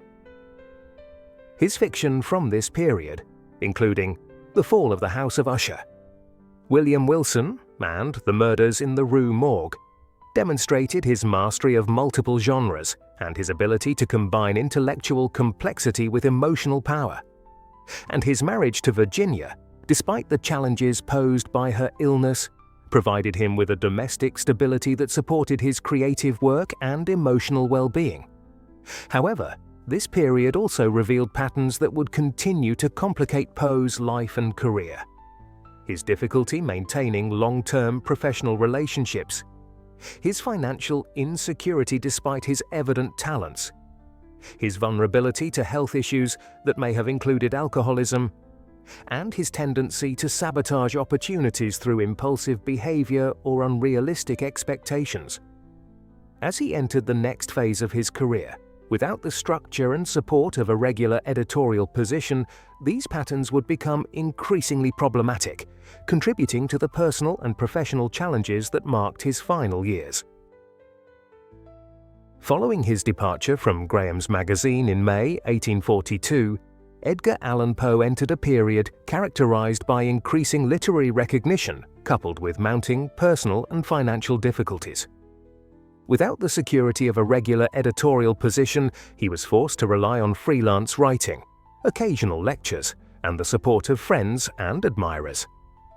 This precarious existence created constant anxiety about providing for his family, particularly as Virginia's health continued to deteriorate and medical expenses accumulated. The Poe family moved frequently during this period, seeking affordable accommodations as their financial situation fluctuated. In 1843, they relocated from Philadelphia to a small cottage in Fordham, New York, now part of the Bronx.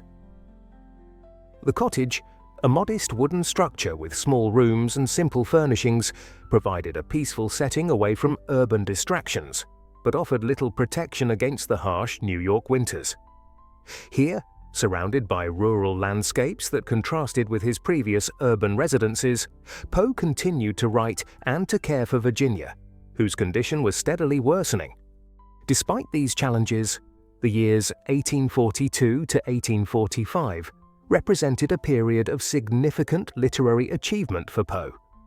In April 1843, his story, The Gold Bug, won a $100 prize in a contest sponsored by the Philadelphia Dollar newspaper. This tale, combining elements of adventure, cryptography, and treasure hunting, became one of his most popular works during his lifetime. Its protagonist's methodical decoding of a cryptic message to locate buried pirate treasure demonstrated Poe's fascination with puzzles and codes, while its setting on Sullivan's Island near Charleston drew on his experiences during his army service at Fort Moultrie. In January 1845, Poe achieved his greatest popular success with the publication of The Raven in the New York Evening Mirror. The poem, with its hypnotic rhythm, its gothic atmosphere, and its portrayal of inconsolable grief, captured the public imagination in a way that none of his previous works had done. The Raven was reprinted in numerous publications, recited in drawing rooms and on lecture platforms, and even parodied, the surest sign of popular impact. For the first time, Poe became a literary celebrity, recognized on the streets of New York and sought after for autographs and public appearances. The success of The Raven led to increased demand for Poe's work from publishers and readers alike. In 1845, Wiley and Putnam published 2 volumes of his writing, Tales in June and The Raven and Other Poems in November. These collections, representing the first substantial publication of his work by a major publishing house, helped to consolidate his literary reputation and reach a wider audience than his magazine publications had done. The Tales volume included some of his most significant stories, such as The Fall of the House of Usher, The Murders in the Rue Morgue, and The Gold Bug, presenting them in a format that emphasized their artistic unity and their author's distinctive vision. Poe's newfound celebrity also created opportunities for public speaking, an avenue he explored with mixed results. He delivered lectures on American poetry and on the principles of literary composition, most notably the Poetic Principle, which articulated his theories about the essential qualities and purposes of poetry. These lectures, while intellectually substantial, were not always well attended or financially successful. Poe's reserved manner and his tendency to speak in a low, sometimes monotonous voice limited his effectiveness as a public performer, despite the brilliance of his ideas and the precision of his language. In October 1845, Poe became editor and eventually owner of the Broadway Journal, a New York literary magazine. This position seemed to fulfill his long-standing ambition to control his own publication, but the reality proved disappointing. The journal struggled financially from the beginning, with limited circulation and advertising revenue. Poe's editorial approach, emphasizing literary quality over popular appeal, failed to generate the commercial success needed to sustain the publication. By January 1846, after just 3 months of ownership, he was forced to cease publication, marking the end of his final attempt to establish himself as a magazine proprietor. Throughout this period, Poe continued to develop his critical voice, often engaging in literary controversies that enhanced his reputation for intellectual fearlessness, but also created enemies within the literary establishment. His series, The Literati of New York City, published in Godey's Lady's Book in 1846, provided incisive, sometimes caustic assessments of his contemporaries, combining genuine critical insight with personal grudges and provocative opinions. These pieces generated significant attention and controversy, reinforcing Poe's image as a formidable, uncompromising, critical presence in American letters. Poe's most significant literary feud during this period was with the Boston literary establishment, particularly Henry Wadsworth Longfellow. In a series of articles beginning in 1842, Poe accused Longfellow of plagiarism and of producing derivative, overly sentimental poetry. These attacks, while containing elements of legitimate critical assessment, also reflected Poe's complex feelings about his own position in American literature and his resentment of Longfellow's greater commercial success and social acceptance. The Longfellow War, as it came to be known, damaged Poe's reputation in some circles, but also demonstrated his willingness to challenge established literary hierarchies and to demand original, authentic American expression. As Poe's literary battles continued, his personal life was increasingly dominated by Virginia's illness. By 1846, her condition had worsened significantly with frequent hemorrhages and declining strength. The family's poverty made it difficult to provide her with adequate care or comfort. According to some accounts, they sometimes lacked money for food and firewood during the winter months, relying on the charity of friends and neighbors. Poe himself was showing signs of physical and emotional strain, possibly exacerbated by alcohol use and by what some modern medical historians suggest may have been a neurological disorder. On January 30, 1847, Virginia Eliza Clem Poe died at the cottage in Fordham, finally succumbing to the tuberculosis that had afflicted her for 5 years. She was 24 years old. Her death, while not unexpected given the progression of her illness, devastated Poe. He had nursed her through years of decline, witnessing her suffering and maintaining hope for her recovery despite increasing evidence of its impossibility. With her death, he lost not only his wife, but also a central focus of his daily life and a source of the domestic stability that had sustained him through professional disappointments and financial hardships. Virginia's death plunged Poe into a period of profound grief and emotional instability.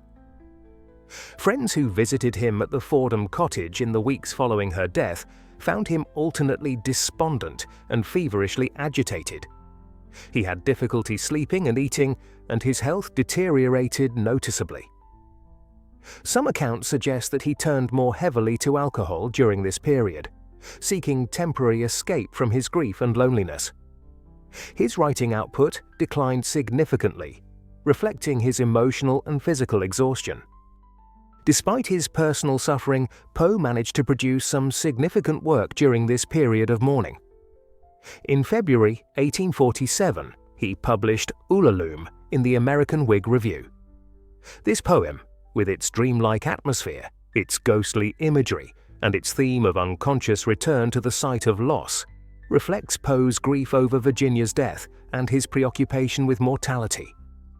Its deliberately hypnotic rhythm and its use of repetition and internal rhyme create a musical effect that enhances its emotional impact, demonstrating Poe's continuing technical mastery even in the midst of personal crisis.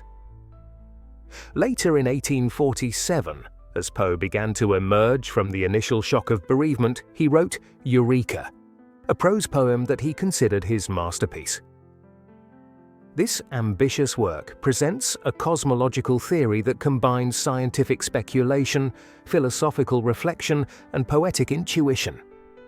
In it, Poe attempts nothing less than an explanation of the nature and origin of the universe, drawing on contemporary scientific theories, but extending them through his own imaginative and intellectual leaps.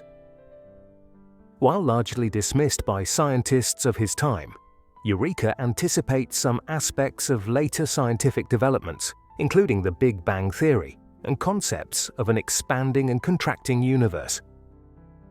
Eureka reveals the breadth of Poe's intellectual interests and his willingness to transcend conventional boundaries between literature, philosophy, and science. It also reflects his spiritual searching in the aftermath of Virginia's death, as he grappled with questions of cosmic purpose and the possibility of reunion beyond death.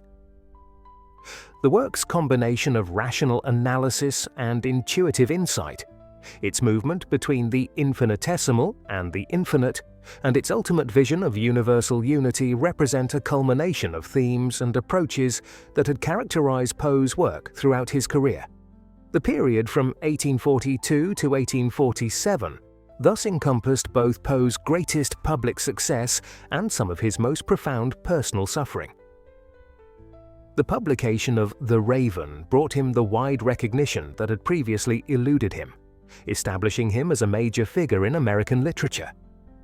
His collections, Tales, and The Raven and Other Poems presented his work in forms that emphasized its artistic coherence and significance.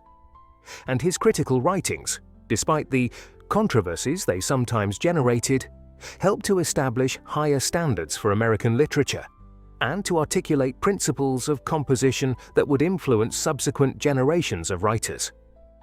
At the same time, these years witnessed the slow decline and death of Virginia, the failure of Poe's attempt to establish his own magazine, and his continuing financial insecurity despite his growing literary reputation.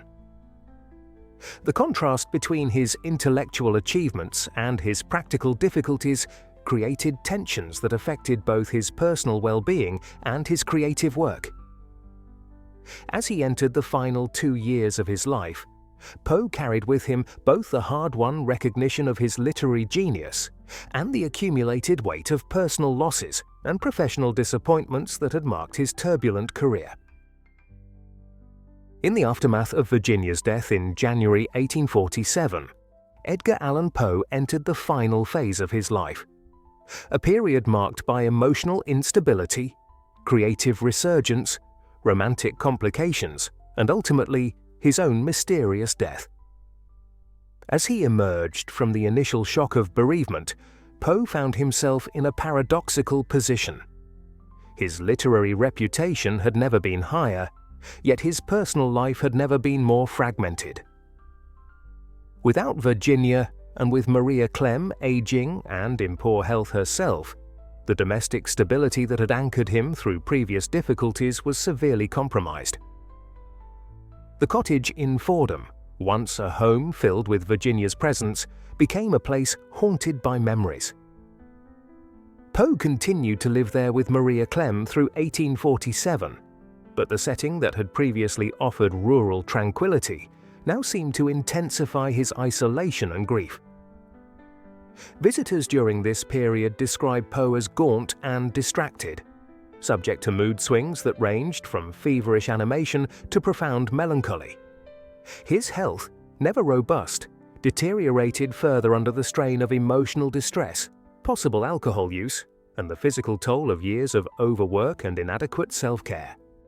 Despite these challenges, Poe managed to maintain some literary productivity.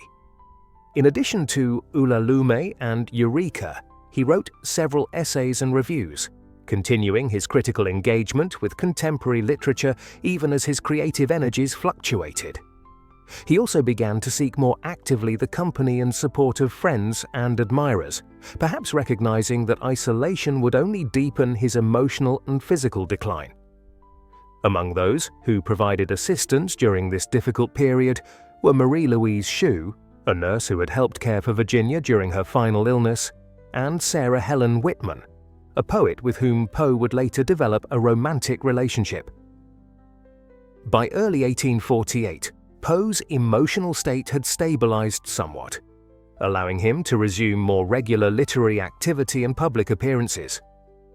In February, he delivered a lecture on the universe, based on the ideas developed in Eureka, at the Society Library in New York. The lecture attracted a substantial audience, reflecting Poe's continuing public appeal despite his personal difficulties. However, the cosmological theories he presented were met with skepticism by many listeners, who found them too speculative and insufficiently grounded in established scientific principles. This reception disappointed Poe, who considered Eureka his most important work and hoped it would secure his intellectual legacy beyond his poetry and fiction. The spring and summer of 1848 saw Poe traveling more extensively than he had in previous years, perhaps seeking distraction from grief or pursuing new opportunities for lectures and publications. He visited Providence, Rhode Island, where he met Sarah Helen Whitman, a widow and poet with whom he had previously corresponded. Their meeting initiated a complex romantic relationship that would become one of the defining elements of Poe's final years. Whitman, intelligent, literary, and spiritually inclined, represented a different type of companion than Virginia had been, an intellectual peer rather than a dependent protégé. Poe's courtship of Whitman was passionate but troubled from the beginning.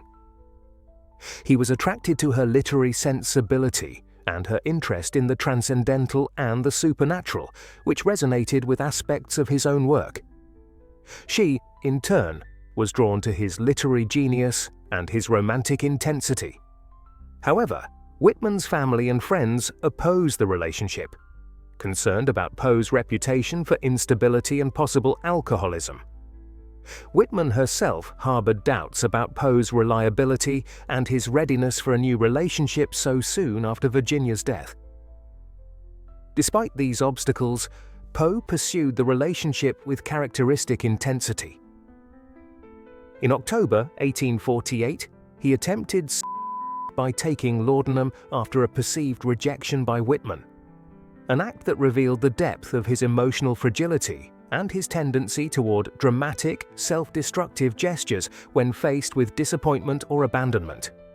He recovered from this episode and continued his pursuit, eventually securing a conditional engagement from Whitman in December 1848. The conditions included his pledge to abstain completely from alcohol, a promise that reflected both Whitman's concerns about his drinking and the temperance movement's growing influence in American society. The engagement proved short-lived. On December 23, 1848, the day before the planned wedding, Whitman received an anonymous letter warning her about Poe's alleged violation of his temperance pledge. Whether the accusation was true or false, it provided Whitman with grounds to break the engagement, which she did immediately. Poe, devastated by this rejection, returned to Fordham and to the care of Maria Clem, having lost another chance at rebuilding some semblance of domestic happiness. During this same period, Poe maintained a complex relationship with another literary woman, Sarah Elmira Royster Shelton. Shelton had been Poe's sweetheart in his youth in Richmond, before his departure for the University of Virginia. Their youthful romance had ended when Shelton's father intercepted Poe's letters during his university year, leading her to believe he had forgotten her. She subsequently married another man, becoming a respectable Richmond matron. Now widowed and financially independent, she reconnected with Poe during his visits to Richmond in 1848 and 1849, rekindling elements of their earlier attachment. The nature of Poe's feelings for Shelton remains somewhat ambiguous. Some biographers suggest that his pursuit of her was motivated primarily by her financial security and the stability she could offer, while others argue that genuine affection, perhaps enhanced by nostalgia for their youthful romance, played a significant role. Whatever his motivations, Poe actively courted Shelton during his final months, securing a tentative agreement to marry from her by the summer of 1849. This engagement, like the one with Whitman, was conditional on Poe's sobriety and stability, requirements that reflected the concerns his behavior had generated among those who knew him well. Amid these romantic complications, Poe continued to write and to develop new literary projects.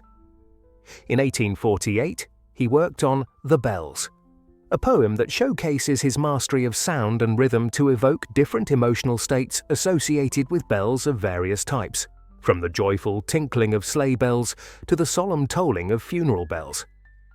The poem underwent multiple revisions, growing from 17 lines in its first draft to 113 lines in its final form, published posthumously in 1849. Its progression from merriment to mourning may reflect Poe's own emotional journey and his preoccupation with mortality in the wake of Virginia's death. Another significant work from this period is Annabel Lee, likely written in May 1849. This ballad-like poem tells the story of a love so intense that it transcends death, with the narrator continuing to feel united with his deceased beloved despite the separation of death. The poem's setting by the sea, its emphasis on a love formed in youth, and its defiance of the boundaries between life and death create a powerful expression of enduring attachment. While not explicitly autobiographical, Annabel Lee clearly draws on Poe's experience of losing Virginia and his refusal to relinquish their connection even after her physical death. In June 1849, Poe left New York for what would be his final journey. His plan was to travel south to Richmond, where he hoped to secure subscribers for a revived version of his magazine project, The Stylus, and perhaps to finalize his engagement to Elmira Shelton. He also intended to visit Philadelphia to collect a payment owed to him and to meet with literary contacts there. The journey was undertaken with limited funds and against the backdrop of a cholera epidemic that was affecting parts of the eastern United States, adding physical risk to the emotional and professional uncertainties Poe faced. Poe's time in Richmond during the summer of 1849 represented a brief period of relative stability and hope. He delivered a successful lecture on the poetic principle to an appreciative audience, reconnected with friends and acquaintances from his earlier years in the city, and continued his courtship of Elmira Shelton. He also joined the Sons of Temperance, a fraternal organization dedicated to abstinence from alcohol, suggesting a genuine attempt to address the drinking problems that had complicated his life and relationships. For a few weeks, it seemed possible that Poe might establish a new life in Richmond, supported by Shelton's financial security and the goodwill of the community where he had spent much of his youth. This period of promise was short-lived. On September 27, 1849, Poe left Richmond for Baltimore, intending to travel on to Philadelphia and then to New York to settle his affairs and bring Maria Clem back to Richmond for his planned wedding to Shelton. The exact circumstances of his journey and the events that followed remain one of the most mysterious episodes in American literary history. What is known with certainty is that on October 3, 1849, Poe was found in a state of delirium outside Ryan's Tavern, or Gunner's Hall, in Baltimore, wearing clothes that were not his own and unable to explain his condition or how he had arrived there. Joseph W. Walker, a compositor for the Baltimore Sun who recognized Poe despite his disheveled state, arranged for him to be taken to Washington College Hospital. There, Poe was treated by Dr. John J. Moran, who later provided an account of the writer's final days.